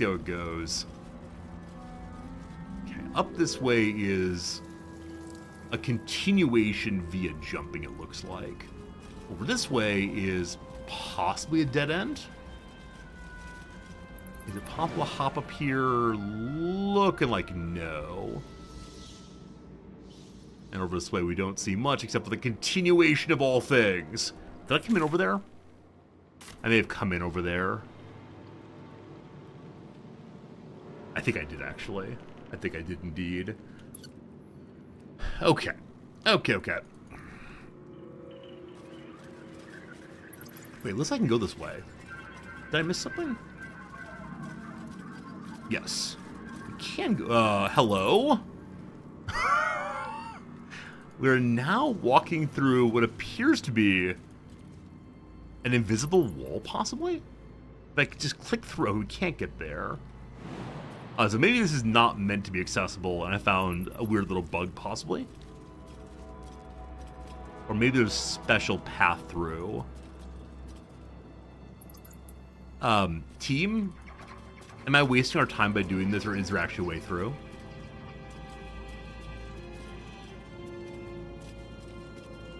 Bug or see? I can destroy. Oh yeah, there's a wall there. Thank you. Thank you for showing you had a health bar. There we go. Thank you much for helping me see the thing I obviously should have seen. So let's jump now and find big old treasure and such. Who put the treasure here? Why is it here? 3 beautiful scrolls for us to sell straight away. Little chit-chat time between Lae'zel and Shadowheart. They're still being a bit mean to each other. Maybe even catty would be the word for it. By now I thought they were friends, but they're feeling very stressed out, perhaps. Okay. So, this looks like ever deeper. I wonder, from here, can I see where this would go? We're once again engaging in that standard habit of completionism. Okay, this might be a place where multiple paths coalesce. Yeah, there's something over here I should check out. Oh! Who's that? Listelia Drycelis. I don't believe I've killed that person. So, they had an existence here before I did. And did I just walk right past them, possibly? Where are they exactly? From here I could see them. So keep on going through and off this way. Man, there are very strange little sounds in the background of this one. And I'm not sure I'm a fan of them. Okay, I believe we're going to try to talk to Listelia here. I haven't tried to talk to a dead character in quite a while, but ones who are named seem like we should probably say hi. Oh, wait. We read something recently that was signed by a character named L. I wonder if this is L. L was complaining about having to constantly go to the surface and interact with someone and get some supplies and deliver this and that. Listelia has a teddy bear, Droralius's teddy bear, a knitted toy bear, look at his whittle nose, and a torch. Yeah, I think this is a place we definitely should say hello. So, it's been a while. Let's say hi with our item of death and destruction and so on. How you been?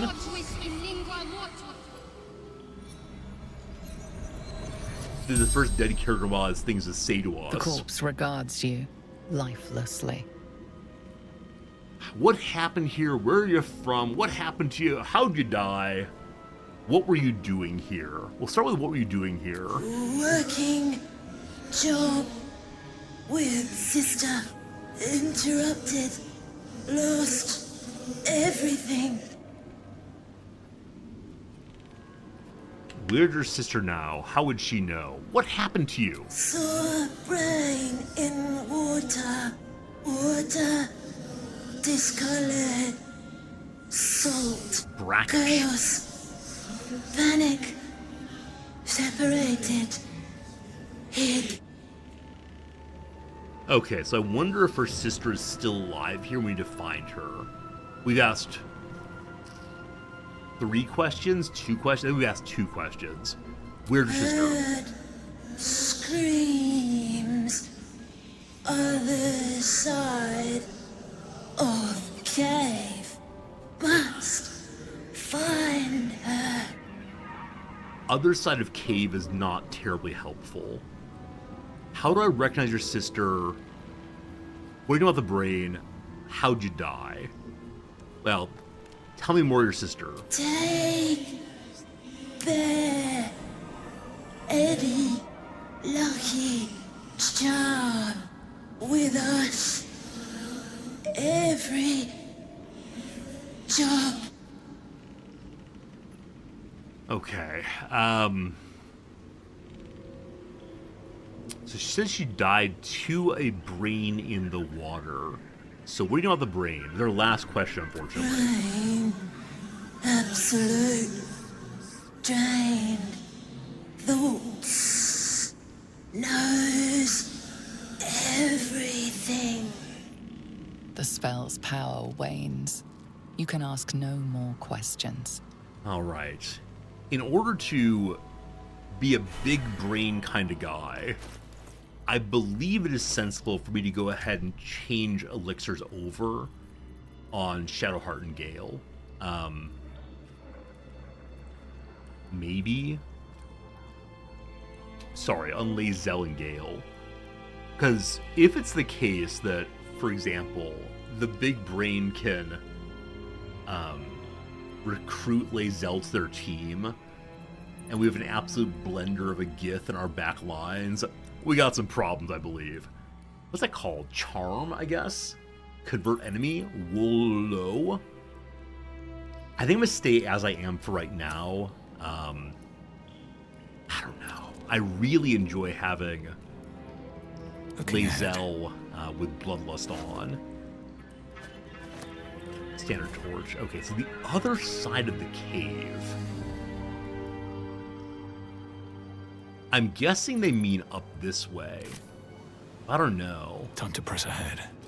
Anything to keep them progressing. Wait, I don't think this is like necessarily a side quest. This is just part of the final quest. Saving a child is always worth our time. Yeah. What if the kid turns into a Illithid? What if the kid somehow ends up being killed by Orin, right? Those of you who are saying don't go find the child. Who's the child? Oh, good call. I mean, with the teddy bear, I'm assuming it's a child, but this may be a bad assumption, right? Clearly the case, it might be an adult who likes bears. I should not have assumed otherwise, of course. Oh, change dependent back. Thank you, Drek, for reminding me I'd made that change to a non-combat item. It's not essential, but it's nice having her being able to have health and protect her constitution. I forgot though that every time one changes that item, you have to then re-heal what's missing there. So that's good enough for now. What child? I incorrectly assumed that it's a kid sister as opposed to an older sister. I'm ready to be surprised and delighted, but for the moment, we're looking for a little thing. Go deeper and deeper in. Is it possible that she snuck through the stones over here? I don't think that's possible. Can't jump that far. Alright. I realize I'm assuming things. I realize I'm assuming it's a child. I look forward to being vindicated, though, when it actually is a child. We're seeing more of the water. I don't remember how big the Elder Brain was. Like, I remember it floating along and looking very large. Perhaps that if it could fit inside of a pool like that one. Oh, goodness. Again, the Elder Brain has the Crown of Karthus without its being controlled. I really should have thought about that. A way of... Thrall. Freed. Break. Control. Alright, so we're seeing these consistent psychic resistance checks. And who survived it?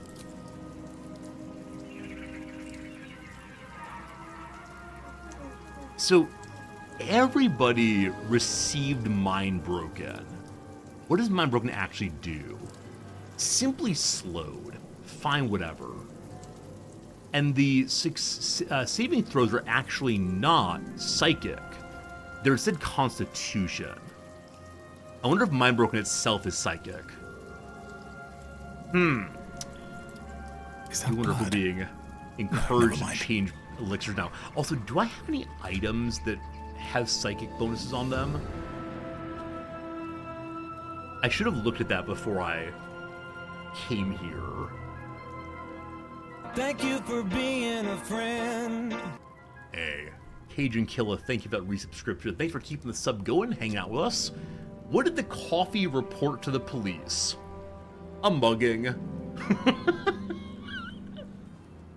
This is similar enough to the old joke, right? Two peanuts were walking through a bad part of town. One was assaulted. Hey, there you go. Psychic is a damage type. You can only have weakness, vulnerability to psychic. Okay. So there's not going to be like a check to see if psychic affects or no. Instead, it's how much damage one takes. So I'm guessing then, like, is your mind controlled going to be Constitution or something? We see a door. We see the descent. So I believe the door is the more immediate concern. I was briefly thinking, is there a way for me to dress up as a worshiper of the brain with some of these clothes? But I recognize that the brain knows all. The Elder Brain has a direct connection into our head because of our parasites, and so we're not going to be tricking them even a little bit. I'll give it Do a we have a shot. key for this door? We do not. Seek and you Gale, shall it's been a find me. while, but time for fun with dexterity. Knock, knock. For a while there, I had a dearth of lockpicks. We're in pretty good shape now. We have a surfeit instead. Look at that. Dearth, surfeit rather. Such nice words. What's inside the door? Let's have him change back over to his damage gloves. No one's stopped me yet. Inside we find another dead character who is named. Should mind my step. Oh wait, is this the... Oh no, it's the younger sister. It's the little girl, I think. Thank you for the potion. Let us read. I'm sorry, Listalis. I held them off as long as I could. That thing, it's been digging into my mind like a burning wick melting a candle. Its voice cuts through my eardrums into my spine. The others, what was done to them, I can't face it. You fought so hard to chisel our place in Baldur's Gate. Please forgive me for not being as strong. Get out of here. For me, Drorialis, age 4, a little girl. All right, how we doing? May I put the bear on your body? Is that a doable thing? Hello? Wait, can one really not have one's inventory open at the same time as the character? There we go. Here. Rest in peace. Proper warriors both, may they be honored. Oh, that's nice of us. They didn't serve us. No one does. Gotta kill the brain. Try our best. I wonder what the next move is. Hello, dead character. Corpse is 2 damaged. Oh. Yeah, I was roasted alive. Nothing left right now. Can't give up now. We could go back to the other character and tell her that we On my way. found her sister's corpse, but that does not feel like a kind thing to do. They can just enjoy being dead for now. Alright, so room dealt with. What's inside? I think we're learning this brain thing might be a big old baddie. Well, there you go. This looks like the pathway to the final boss.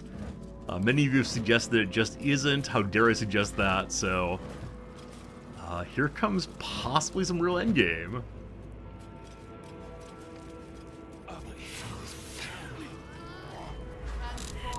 Must be close. See it casting. Phil, this thing wants me to come here. Oh, I have to walk over veins.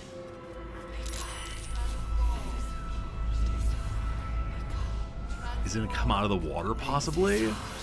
It's ordering me to transform. I don't want to be an illithid. Here we go. Things are real bad. Oh, is the Elder Brain gonna be bigger than before? That's a giant ocean. Deathly silence. The air is stale and putrid. It's close. Have the stones ready. Your blood slows. Your senses strung so tight they could snap in an instant. Hey, Final Fantasy time. Wah, wah, wah, wah. That's Zelda, sorry.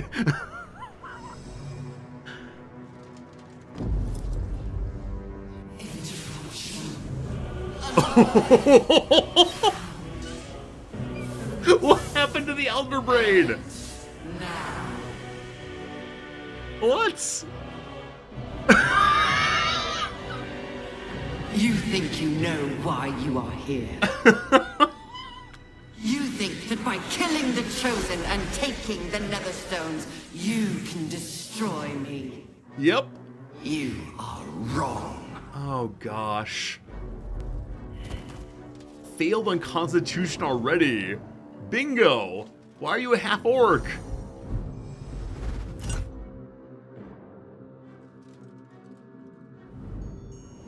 Why is it so big? Oh no. I wonder if it's weaker to slashing if I just change weapons.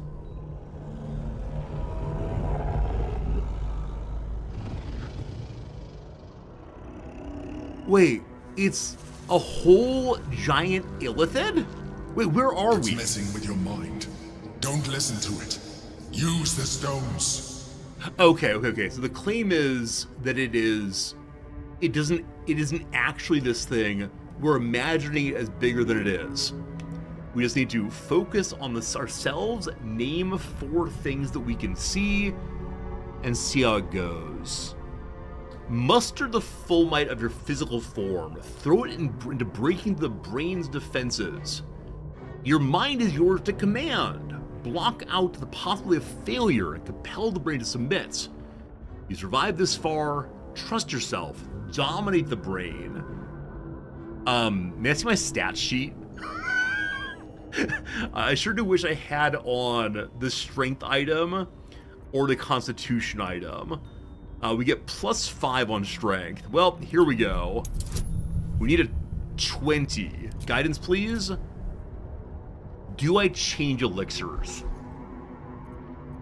We have +6 at the least.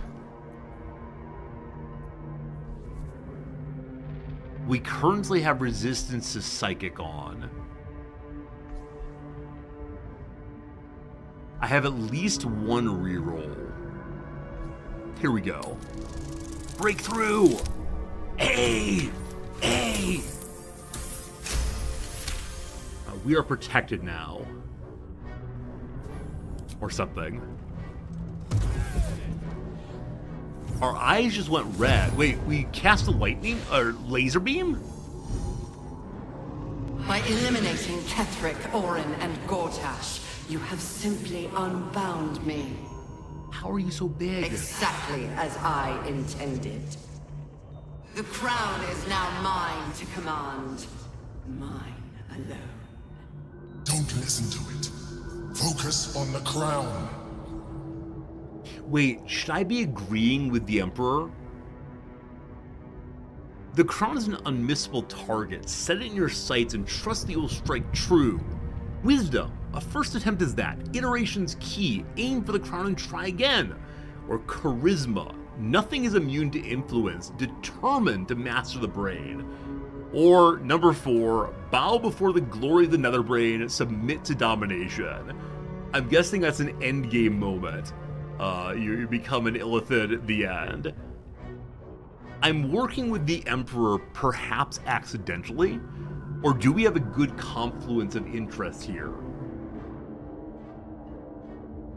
Or is the Emperor working for the now called Netherbrain, possibly? Motivation's really hard for me to sort out here because everyone is claiming that they're using me. Oh, I don't know. I think that charisma's the call here. +1, plus nothing, +3. Nothing is immune to influence, determined to master the brain. Oh, numbers are going up, team. Do we need these rolls? Or is it gonna be game over? No matter what happens, promise you I won't reload.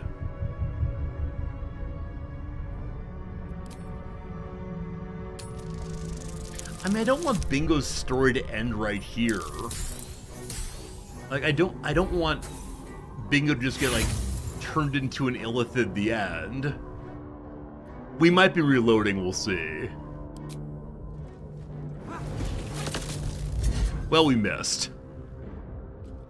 Do it again, you fool! The crown is not my weakness. It is what made me what I am. I needed the crown to build an army. I needed the Chosen to bring it to me. They would not have surrendered it freely, so I gave them what they wanted. Power. Just enough that they would play their part in my design. We look so dumb. Their part has ended. The next orders will be mine. I won't allow it. Again, dominate it. Thanks, Emperor. Okay. What part are we playing in the brain's designs? I mean, obviously the brain needed us to kill the Chosen to free it. What did they give us for a purpose, right? The Elder Brain seduced us by giving us a purpose. Or by saying, you spent $59.99 on the game, you better play it through.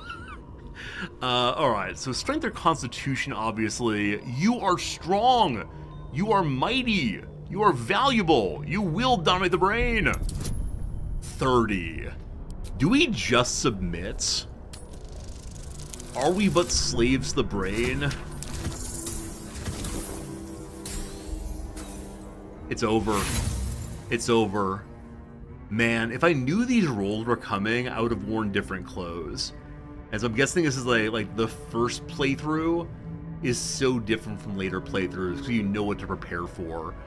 That said, 30 gets kind of silly. So I think we're learning that we cannot defeat the brain. Hello. Using all of our magic powers. Simply fizzling. And you had your role to play too. Who do you think told the Chosen about the astral prism? Who do you think planted the knowledge of Orpheus's power and the fear of what it could do? When the Chosen sent my thralls to retrieve the prism, who do you think let the Emperor slip its leash, knowing it would be the one to bring you to me? Were you a part of its plan? No!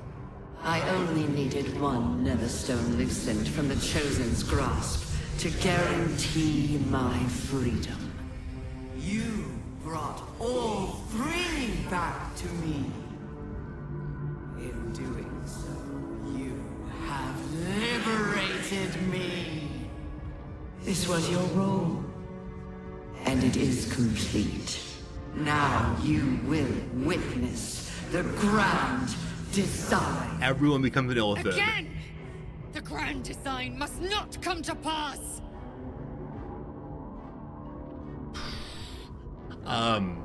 I expect we're gonna have a very high roll here. I suspect it might be over. I think we might be turning into an elephant, we'll see. So at the end of, according to the brain, if the brain is speaking truly, at the end of Act 2, we've already screwed up. If it only needed one loosening of the gems to go free, then in Act 2, when we killed Ketheric and took his gemstone, this ending was already on its way. And so, yeah, I wonder if a way to play the end of Act 2 in which we do not kill Ketheric. I don't remember if we can ally with Ketheric to keep him alive and then have all of the Chosen unite. Maybe we can work with all three Chosen somehow. Alright, we get to choose what power we use to dominate the brain, or we just give up. Okay, our highest roll is strength. Here we go, team, with a guaranteed +9. Come on.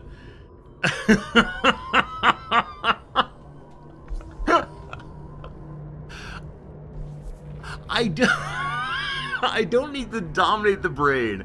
We just need to protect ourselves. Is that so? I wonder if I made a choice at some point to engage in like dominating. I just wanted to be psychically protected and hit it with a hammer. That's all we wanted, was to hit it with a hammer. All right, this is not happening. This is not happening. Well, that doesn't quite add up enough. That's rough. That's rough indeed. Wait, the int roll is only 10. The crimson is just 15. Wait. Friends, are you speaking truth here? That I only need a 99 because I chose strength? Or is it a joke? If this is a joke, I will reload. They're lying. Okay, thank you. I would have reloaded off of that one, but oh trolls, you got me. The grand design comes. Can the Emperor / Orpheus protect us one time? I want to free Orpheus. May I go into the psychic prism, please? I am weak and useless.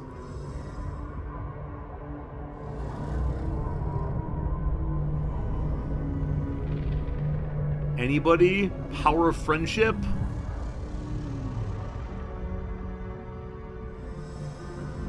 Oh, we're disappointed in ourselves. Our mother was right. The Emperor! Hello, my enemy, who lied to me one time, and the slaver. This is not over. Okay. So we've run away as kind of expected. But what does that mean for the grand design?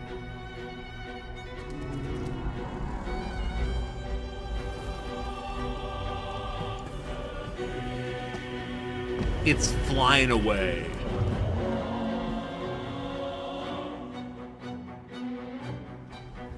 Oh no. Is Baldur's Gate lost?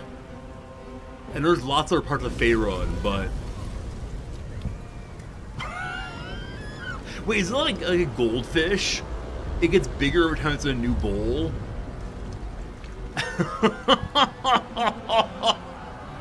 It's gonna keep growing! Oh, it's like a blimp. That's kind of lovely. It's a little Goodyear advertisement on the side. Well, this is a horror show. Maybe Lae'zel can jump up there. Oh, are those Nautiloids showing up?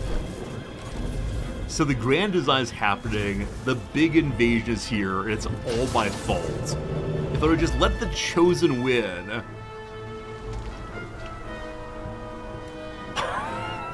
Is this the bad ending?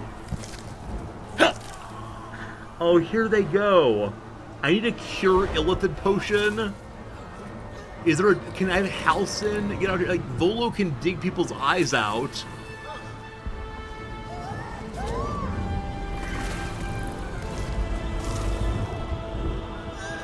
So not everyone is changed at once, but a lot of them are.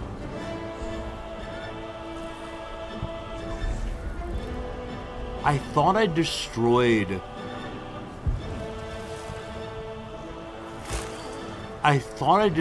the parasite buckets that were going to Baldur's Gate.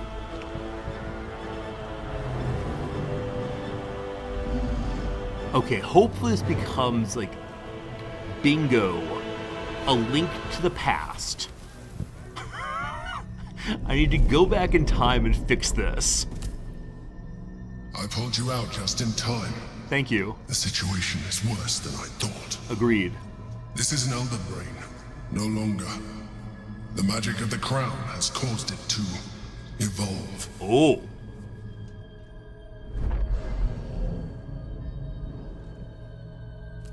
It has become something more. A nether brain. Is a nether brain a thing in D&D? Or is this just a Baldur's Gate 3 fun, like, evolution? I think also the Elder Brains are a real thing in the D&D universe, but are nether brains. Thank you. I thought the nether stone were supposed to allow us to dominate the brain. True. Number 2, did you expect this? Number 3, I'm glad you saved me, and before you pulled me out too soon, I nearly had it. Is the Emperor in on this? Like, was the Emperor supposed to pull us and the stones away so that the nether brain could fly away? Or is the Emperor actually acting freely? Friends, is there free will? I would like to talk about the first cause. Did you expect this? I was as surprised as you were. It has been anticipating our every move from the start. I underestimated it. We will need to rethink our plan. I like that it says rethink when the brain and thinking. The triune godhead is now ours. With all 3 stones combined, you can now cast Karsus's Compulsion. Fused in a macabre and powerful union, 3 nether stones reflect the triarchy of the dead 3, Miracle, Ball, and Bane. As in geometrics, the triangular shape proves more stable than any linear or other structure, and the wearer of the crown feels exquisite and tenebrous, the will to dominate flowing through them. Okay. So what is the spell I have now?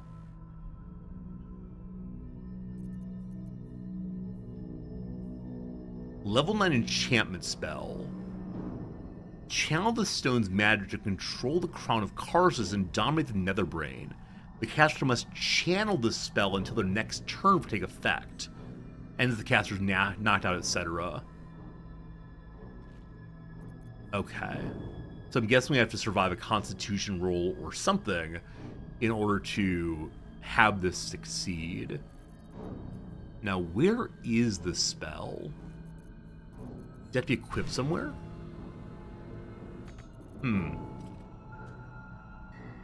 So spell looks like what again? Like a broken or powerful triangle thing. Team, does this spell only appear in combat? Because I don't see it on my page here, which does not mean it's not here, but I'm just not seeing it. Nether Brain's an extrapolation of Elder Brains. Nethercrown's a unique thing, so Nether Brain's a unique thing. Got it. Thank you all for the thoughts here. There's no indication he's in on except my own paranoia. I mean, he definitely was allowed to freely leave the brain's orbit. And the brain is claiming that he, the brain, he himself, the brain, freed the Emperor. But we've been told over and over again by Withers and others that Illithids have no souls and are always trying to use people for their own purposes. The counterexample to that is our friend Amalum, who seemed not to be using us, except maybe he knew he needed to be saved from the research station or prison at one point.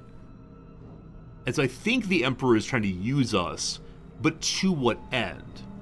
Does he have affection for humanity, having spent time with humans for a while? Or, like Raphael, does he just want access to the crown? Also, let's not forget, the Emperor is a slaver. The Emperor is a slaver, absolutely. We think the brain is female. I will not be engaging in any gendering from this point forward. I have genuinely no idea, etc.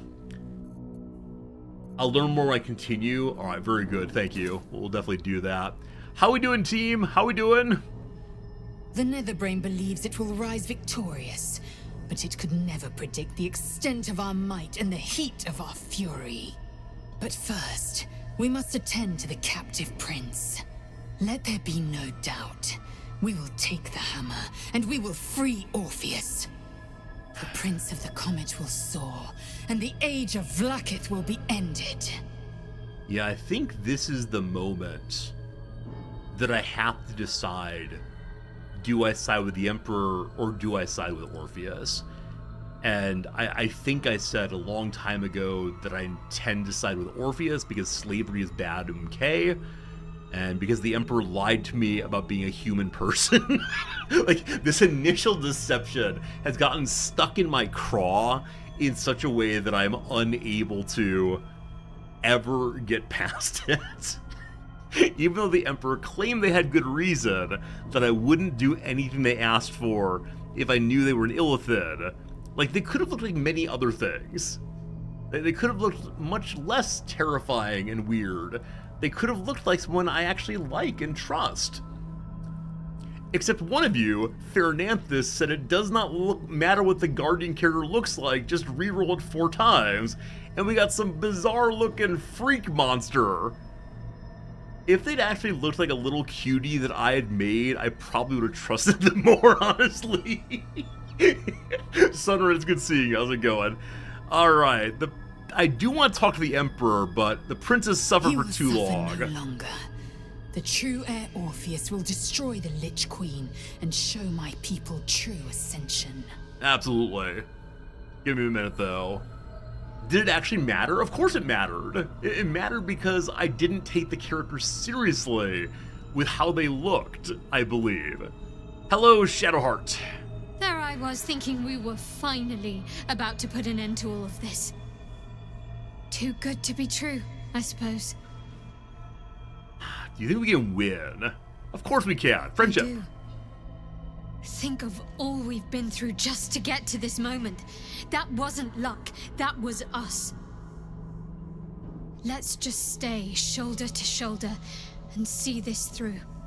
Shadowheart is truly the cheerleader here. Our best friend in the playthrough. Best friend Shadowheart. I expect it could have gone romantic at some point, but I'm glad we have a best friend. That feels good. And she's a cleric, and we're a paladin, and we're probably going to do some adventuring in the future. Bringing light everywhere there's darkness. Honestly, I think self-reflection may be the enemy just now.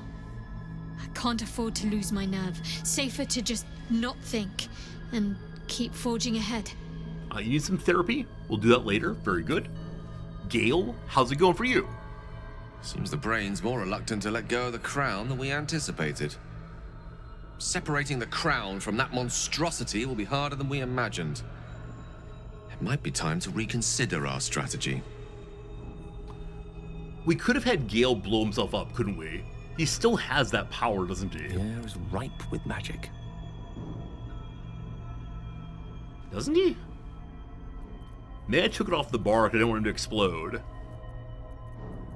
I don't want Gale to blow up. That's not one of my desires, but I think he can do so if need be. Regardless, friends, it's time for the once an hour ad break, and so it's time for the once a stream run AFK. I did take off the bar, he could still explode. I refuse to let him explode. We're not gonna do that. Anyway, back in 3 minutes after the ad break, and we'll deal with the Emperor. We got 1 hour stream left. I'm looking forward to it, and I hope you are also. BRB.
Okie dokie. Hello, hello, and good to see y'all as always. Got some water, feeling pretty good. Just received an email saying that the major train line throughout Tokyo, the Yamanote, it's the green big one that goes all around Tokyo and hits all the major stations, picking up and distributing people throughout the city. I don't know if it's still down, but it was down for a while this morning during the morning commute. I cannot imagine the chaos that causes. Here in Tokyo, we don't really have cars. There are some buses for minor stops usually. But yeah, the big train line being down, pretty bad. But that's how it goes. Is Will still dead in camp? I don't know who Will is. Seems like you're making up names here. What's hiding here? Alright, so it looks like there's some invasion of the astral realm still by Gith and the other thing. The Devourers. Potion of mind reading. Yeah, not for me, thank you. Not for me. Don't waste a step. Alright. Gotta pick up everything. Our elixirs have dropped off, I'm just now noticing.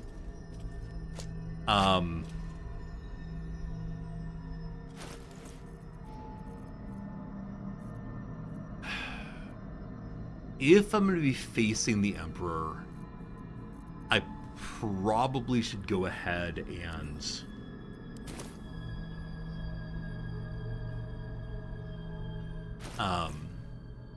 put on those elixirs. We do have so many of the elixirs. And I think from this point for the rest of the game, I need to be protected from psychic stuff. What are they called again? It's these ones, right? Psychic resistance. I think we need to put it on more or less constantly. Let's get on with it. And if we run out of brains, that'll be an issue. Direct me. Like I said, I bet there are two big fights going forward. One free Orpheus, one fight the big boy. We'll see, we'll see. Well, in it. Do you like Giant Strength? It fell off, unfortunately. Giant Strength falls off when one falls asleep, and apparently going through the portal did that. Actually, now that I know that psychic resistance is only to the damage, not to, like, being mind controlled, maybe I do want different elixirs on. Gosh, I don't know. Swift as my feet can Well, carry me. it's a first play on the difficulty I'm playing on, so this is fine. I'm sure we'll be okay.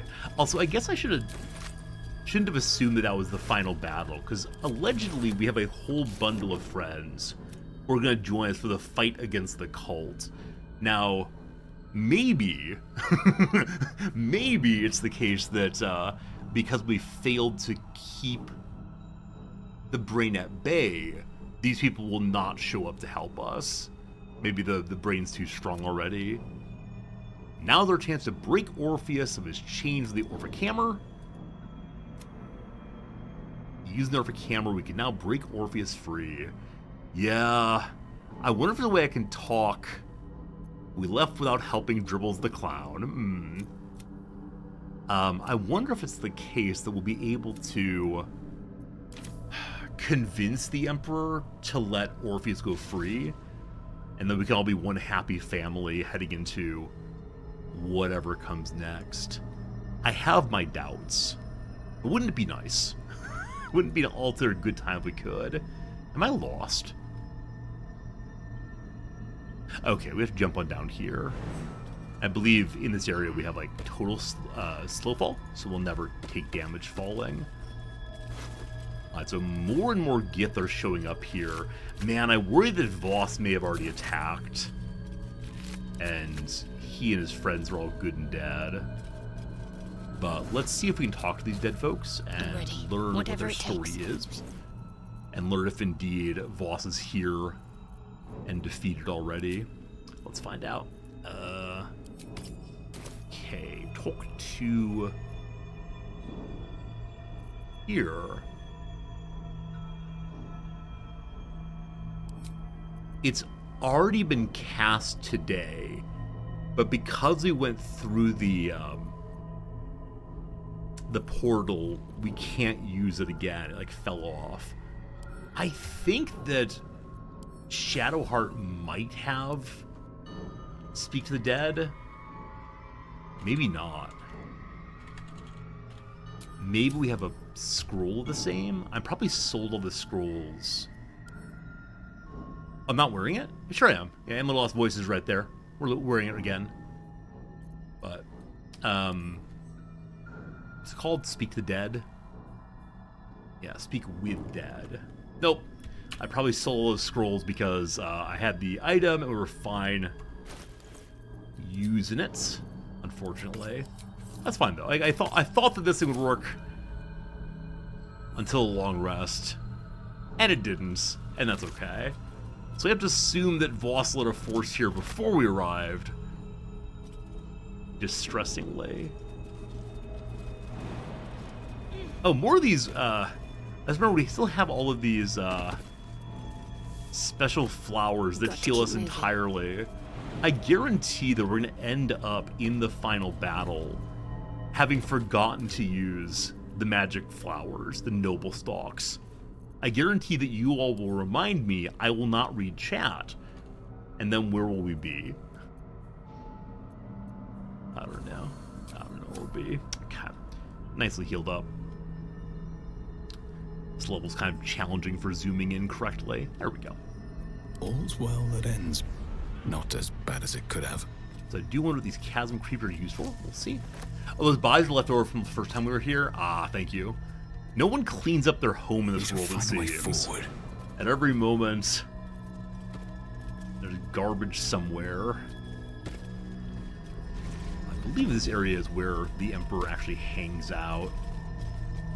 Wish I had a bag of holding.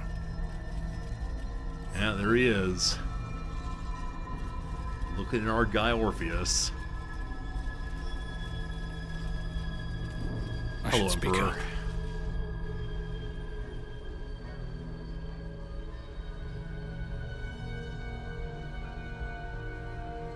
I have assessed our encounter with the Netherbrain from every angle. I know why we failed. The problem was not the stones. The problem was you. What you can make the only heck? one move at a time, but the Netherbrain calculates every possible at once. It knows what you will do. It knows everything you could possibly do. You cannot outmaneuver it. To defeat it, you would have to think like an Elithid. Better yet, be one. Not this Your again. mind is not capable Not of this again. Mine is. You will give the stones to me. I will assimilate Orpheus, and then I will be able to leave this prison to face the brain. Assimilate him. Skva! No! Now is the time to liberate him. Do not stand against me. Alright. Alright. This is an interesting moment. I expect this is like the choice in some sense. And he insulted us. Now maybe he's right that we can't think as quickly as an Illithid could, but we have a giant hammer. That's worth something. I do wonder what happens if we give him Netherstone. I expect the Emperor uses it to... I don't know what. It's too hard for me to think through. I don't know his motivations well enough. Does he use it for himself? Does he give it to the Netherbrain? Does he destroy me? Because we're in the endgame phase, I feel like every question really, really matters. So here's a couple options. When you say assimilate Orpheus, what do you mean? Number 2, give him Netherstone. Number 3, would I be able to wield the stones myself if I became an Illithid? And assimilate Orpheus? I don't care about Orpheus, I want to wield the stones myself. I don't believe a word you said, or there's another way we will free Orpheus. So I want to ask that first question. I want to understand it.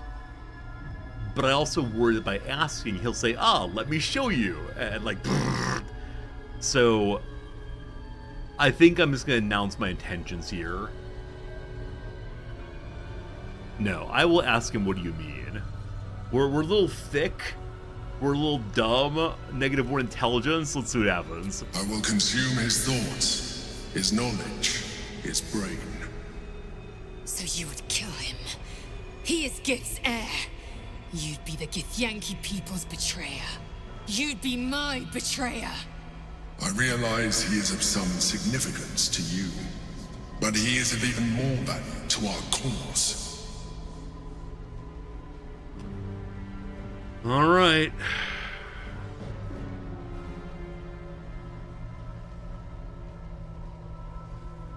I think the power of friendship is going to win here. We told Lae'zel we would free Orpheus. We're opposed to slavery. Voss has told us repeatedly that though Orpheus will be very unhappy about our being infected with parasites, he will find a way to get over that because we freed him from his slavery. So we either have to believe Voss, or we have to believe the Emperor. I wish I could talk to Orpheus and like get a good agreement on, get a good agreement that if we free him, he will not kill us. Oh, there's more here now? No, it's just the same ones, a little bit below. I mean, I want to tell him I don't believe the things he said.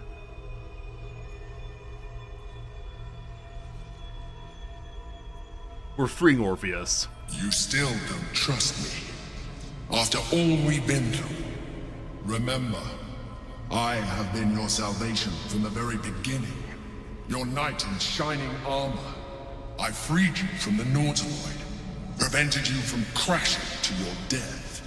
I have protected you ever since, at no small cost to myself. I came to you as a leader, but I did not shy away from showing you vulnerability. I needed you as much as you needed me. I was not above recognizing this. When you discovered my true identity, I did not flinch from the truth. I never lied to you, not once. I am just like you. We have the same enemy, the same story. I encouraged you to fulfill your potential, all while protecting you from harm.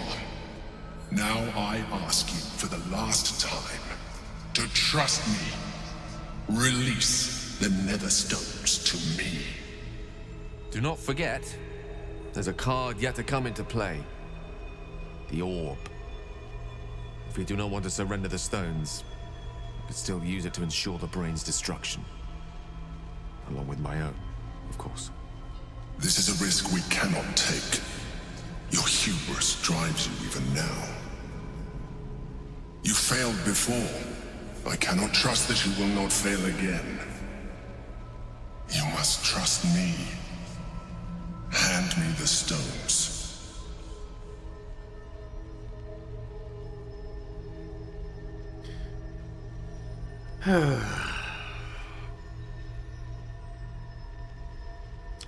He makes a compelling case. So I'm absolutely not going to be letting Gale blow himself up. That is not the goal of the playthrough. I want to keep my friends alive. Friendship is magic. I think very early on, I said that the Guardian/Emperor was on our team, but with radically different methods. I believe that that is still the case. Look, it's just one brain, but the brain is that of Lae'zel's leader. The brain is that of the one who will free the Gith from subjugation by a Lich Queen. Now, if it's the case, oh man. So we know that the Lich Queen is attempting to consume all of the Gith for her ongoing glory. And we don't know all the ins and outs of like how the Queen of the Gith reincarnates, but apparently the current one has been around for a long time by eating all of the characters like Lae'zel, who ascend with her. We know the Elder Brain, though, wants to consume everything, including the Gith, I assume. Though the Gith are from a different realm, I believe. Something, wrong plane. So, if we let the Elder Brain live, then the Gith are also endangered. Man, I don't know. Okay, I think number 3 makes sense. You've withheld information from me at return. He's going to give some paternalistic answer. He's going to say, I only did this because you could not handle the truth, Jack Nicholson, Jack Nicholson. It is true that I withheld reality. I showed Orpheus and his guards as evil beings. And I appeared to you in the form of someone you would trust.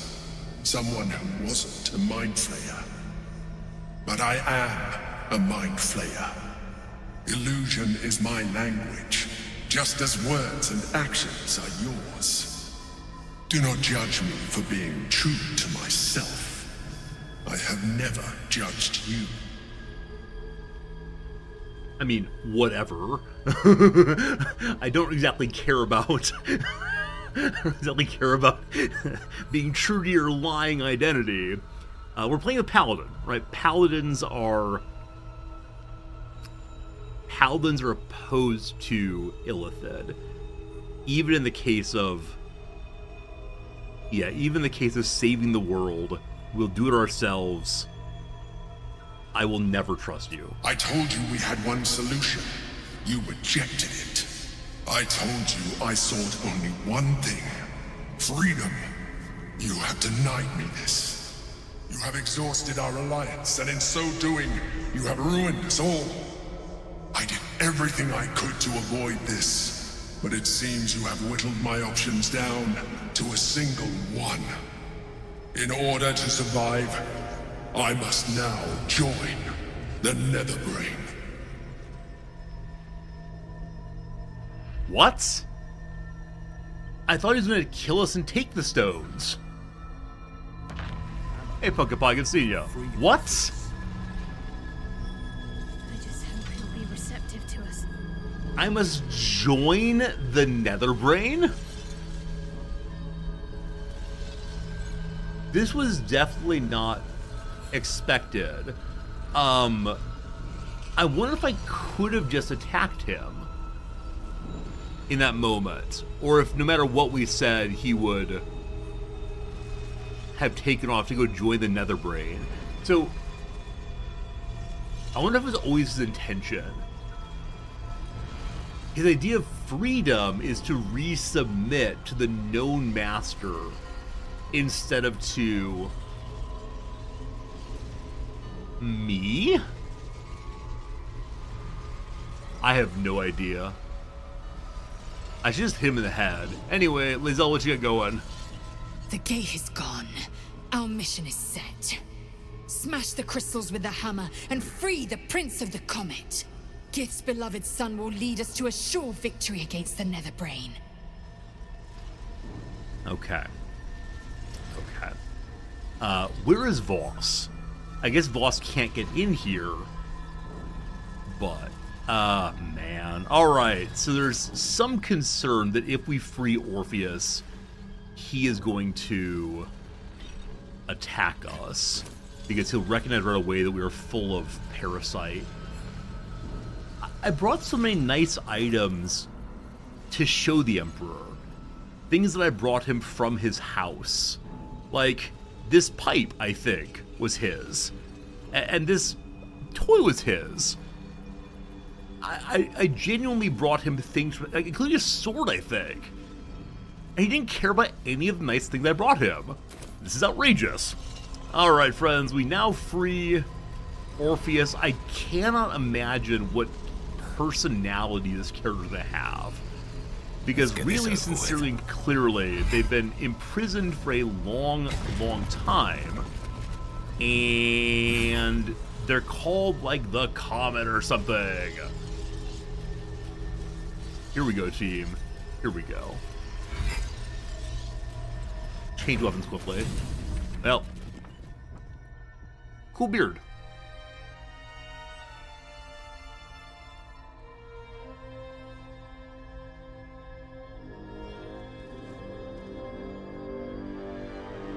I want to let Lizelle do the talking. As the Githyanki prince takes his blade, a silent cry pierces your head. It's unlike any sensation you've ever felt. You reek of Illithid. You stole an unborn hatchling from my people. No! And you slaughtered my honor guard. Nonetheless, I'm taking care of a baby. it seems we must be allies. Your Majesty, the Prince of the Comet, Gith's true heir. It is an honor. Do not patronize me. You rejected the Illithid when it no longer suited your needs. No doubt you freed me because it suits you now. Come on, I man. will neither forgive nor forget your abuse of my powers. I tried to free you, got a game over. Wow. Wow. Wow. I wonder how this conversation would go if we were as Lae'zel. So he read our mind and understood that we had the Githyanki egg, but he didn't understand. Like, it seemed that he can know certain facts, but not facts about beliefs, attitudes, and intentions. And that makes me a little sad. Here we go. I had no choice. Without your powers, I would have died. The Emperor held all the cards till now. I freed you at the first opportunity. Drop the attitude. You're free now, aren't you? Or I should have left you in chains. Well, I freed you the first time I could, my friend. That is false. You had the opportunity to surrender yourself to my honor guard. They would have given you a noble end. Any worthy individual destined to become Geik would have done so. My guard would have freed me, and I would have stopped the Elder Brain before it evolved into a Nether Brain. All that suffering, avoidable, were it not for the choices you made.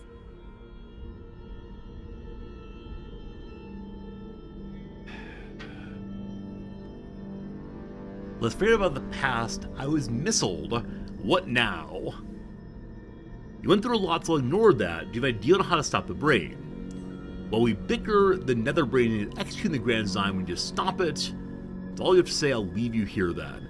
It seems really important to me / Bingo that Orpheus likes us. Like, I don't know why that is. I'm not being particularly pragmatic here and rushing off to stop the bad things. I need Orpheus to understand that we are the good guys. Which is a strangely moralistic position I should ignore. Bingo could have sacrificed himself and saved Baldur's Gale that death. Yes, I could have taken the game over very, very early, and it's my fault for wanting to play the full game.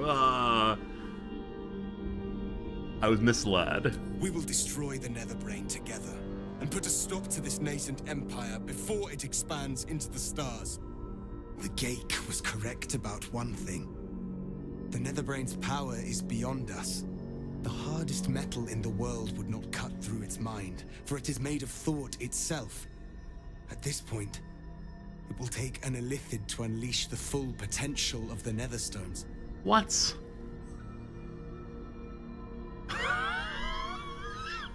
Wait. Are we being railroaded down the path of there's got to be an Illithid involved? Is it either the Emperor or me? Oh, come on. Also, it's interesting to me that you have to be ordered to do things by someone who knows more than you in both storylines. That's an interesting decision for the devs, right? I think in many games, as you go along, you discover this and that, and discover that, the true way to defeat the enemy is, and then you go and tell other people. Or you say, oh, their weakness is. But instead, in both cases, we have a father figure appearing and saying, young man, what you're going to do is. We'll see. So number one, someone needs to turn into a mind flayer. Are you willing to do that? Number two, there has to be another way. Number three, I'm not becoming a mind flayer. Number four, I understand. If that's what it's take, I'll do it. Number five, this isn't an easy decision. I'll need a moment. Number two is how we go. There must be another way. There is not. We face a Nether Brain. For there to be one way to defeat it is unlikely enough. There will not be another.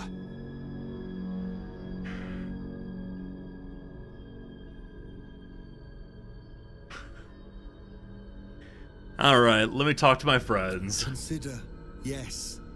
But know that the answer is already foretold. This is the only way to stop the grand design. Whatever prevents you from doing what is necessary, face it.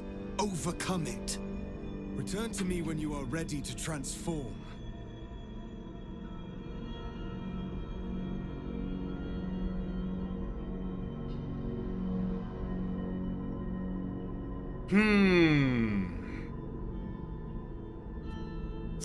I now am wondering a little bit about, did we need to make more Illithids? Or should I have just let...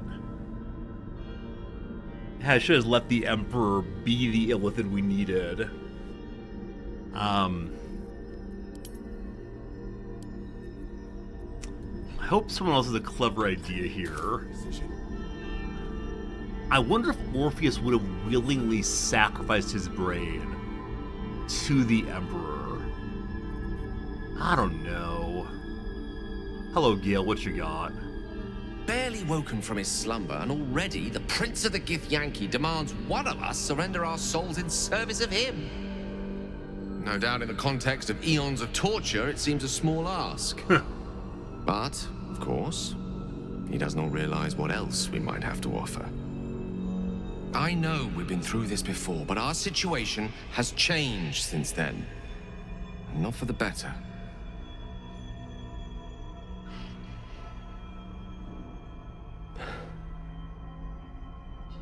I think it's time we reconsider the orb. With its power, I could put an end to this whole thing. Crown, Netherbrain, Absolute.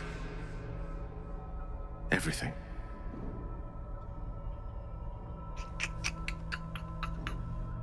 Yeah, I suddenly began to reconsider this thing. So will this be a sacrifice ending no matter what we choose? Will this be a no eating our cake and having it too moment?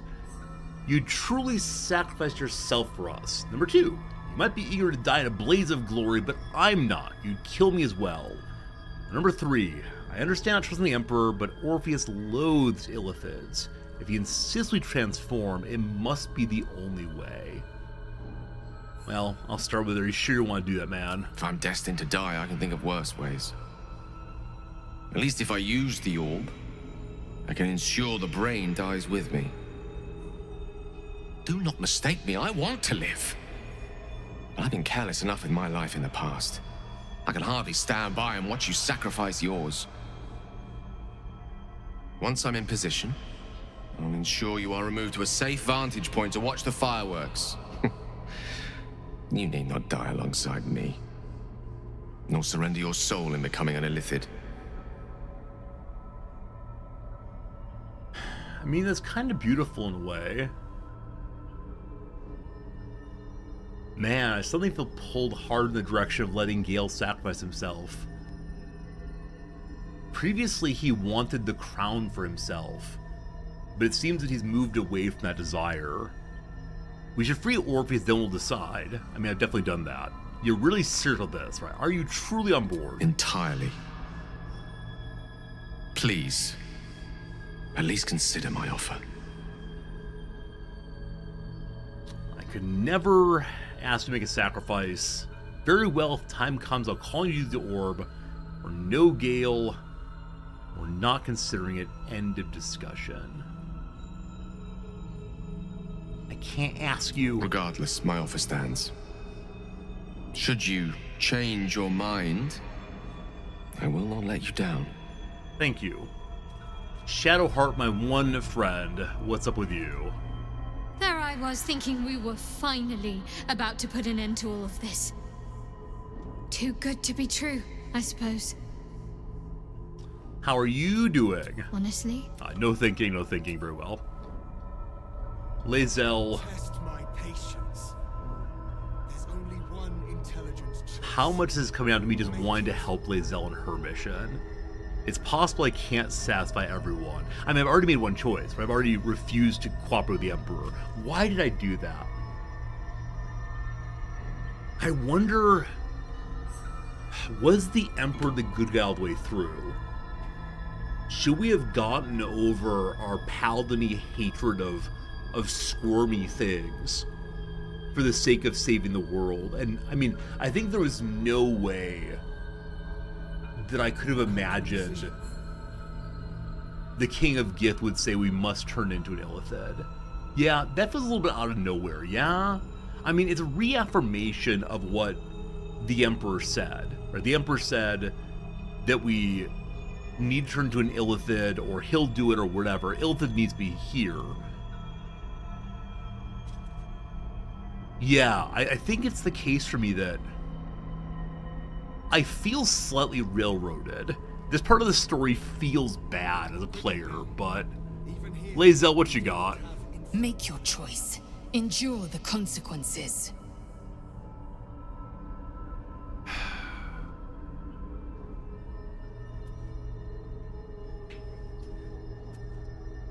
Okay.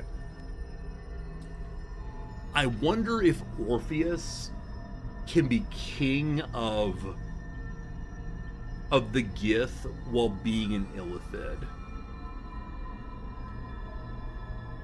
If we become an Illithid, I assume that we just die. If Gale blows up, this is sad, but there are no more Illithids in the world. And Gale wants to blow up to redeem himself.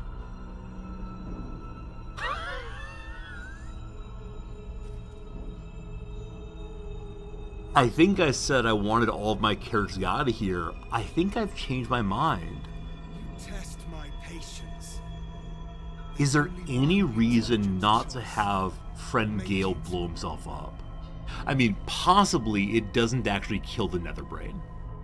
Possibly because the Netherbrain is bigger than ever before, and we've not talked to Elminster in a while, or Mister for that matter, maybe it wouldn't kill the Netherbrain. It was prepared to destroy the Elder Brain.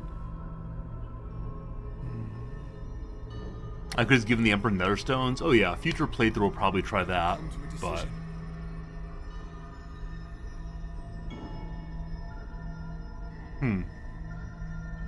I mean, my first thought, of course, is Bingo, as a paladin, is ready to sacrifice himself. Man, if it just said something like, send yourself through the portal, you must die in order to become the defeater of the Elder Brain, Netherbrain, I would do that. It's the turn into an Illithid that's very, very challenging here. We do not have infinite time. Don't overthink it. Hello there, my name's Resorti. This is like 17,000 potential combinations of endings. But how different are they? Right? It's like saying, there's a billion pieces of sand. They're all just pieces of sand. I think here, there are 3 possible endings. Other than maybe, other than like maybe letting the Elder Brain win. I mean, we could do like what some Doctor Strange thing. Of the millions of possibilities, like 3 now. Hello, Orpheus. I trust you have weighed your options and reached the only honorable conclusion. Are you ready to transform? There's another ending I haven't considered. Like, kill Orpheus for fun? Just go through the portal, maybe? I don't know. I don't know. The astral plane can give you that. Yeah. But you cannot delay the inevitable forever. There's another option. Okay, I don't see a portal out of here. Yeah, we haven't asked Orpheus if he would go Illithid, you call. Please tell me you have ceased your dithering and decided to transform.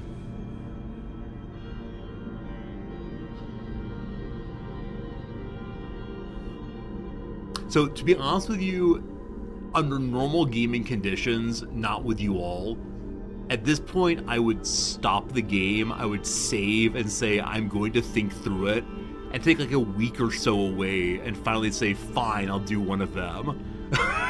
So, this is a place in which like streamer Resorti and gamer Resorti are very different people.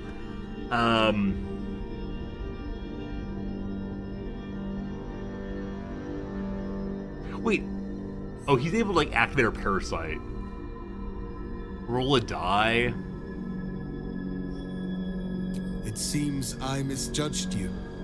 You are capable of sacrifice. The Netherbrain wants nothing more than to see all infected become Geik. My defenses keep the voice of the Absolute out. But just as I can raise them, so I can lower them. I will allow the voice of the Absolute in. Once it reaches you, it will order you to transform. It will only take a moment. And once you are a Mind Flayer, I will fold you under my protection once more. You will be the savior of empires. Not least, my own. With the withdrawal of Orpheus's power, your mind is rushed with the full force of the Netherbrain. You feel a compulsion unlike anything you've ever known. Excruciating and exhilarating in equal measure. You wish nothing in the world but to evolve. Then, complete silence, as you are once again closed off from the Netherbrain's mind. My people will remember you. The rebel Illithid who stood beside their reborn prince and ended the Grand Design. Let us return now to the city and follow the path of the Netherbrain. I think my last meal is threatening to resurface. It's time for a most noble sacrifice. Gith's blessing. Alright. We're level 12 Paladin Mind Flayer now. That's a thing. Affected entities embrace Ceramorphosis and become a Mind Flayer. While in combat, Mind Flayers can use actions and bonus actions interchangeably. Interesting. I'll be straight up with you, I do not like the ending I've chosen by any means at all. I've gone against the Paladin Creed. I mean, I don't know what I've done. Okay, so now I can use Karsus's Compulsion. I don't know, team. I don't know. I'm not satisfied with my choice, but I don't know what else I could have done. Maybe letting Gale blow up was the right thing to do. But yes, I think I may have violated my Oath of Nature. It's possible. That said, it didn't break the oath immediately, so maybe... Yeah, I don't know, team.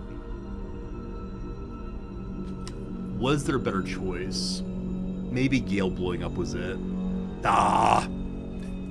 Well, of the 8 billion different endings, this is the one we've chosen, it looks like. There's no right ending. I'm used to endings that feel satisfying, and maybe this one will become satisfying. I'm just not terribly happy with where we've chosen to be. Yeah. I really didn't expect the, haha, someone's gotta be another, or an Illithid rather. I think maybe that's where I'm just, shoot, should've used Gale. Friends, I don't see us getting through much more of the game today within the next 15 minutes, so I think we pause it there. Tomorrow, more stream. Tomorrow, I don't know, we're a Mind Flayer. This is the worst timeline. I don't know. I really hope after the battle someone kills us. That's important. How do I order you all to kill me, please? We'll find out. For now, I say thank you. I appreciate you. This story has gone to some unusual places. That's alright. We're rolling on. See you tomorrow. Have a good day. Goodbye, and thank you for being my friends. Goodbye, goodbye.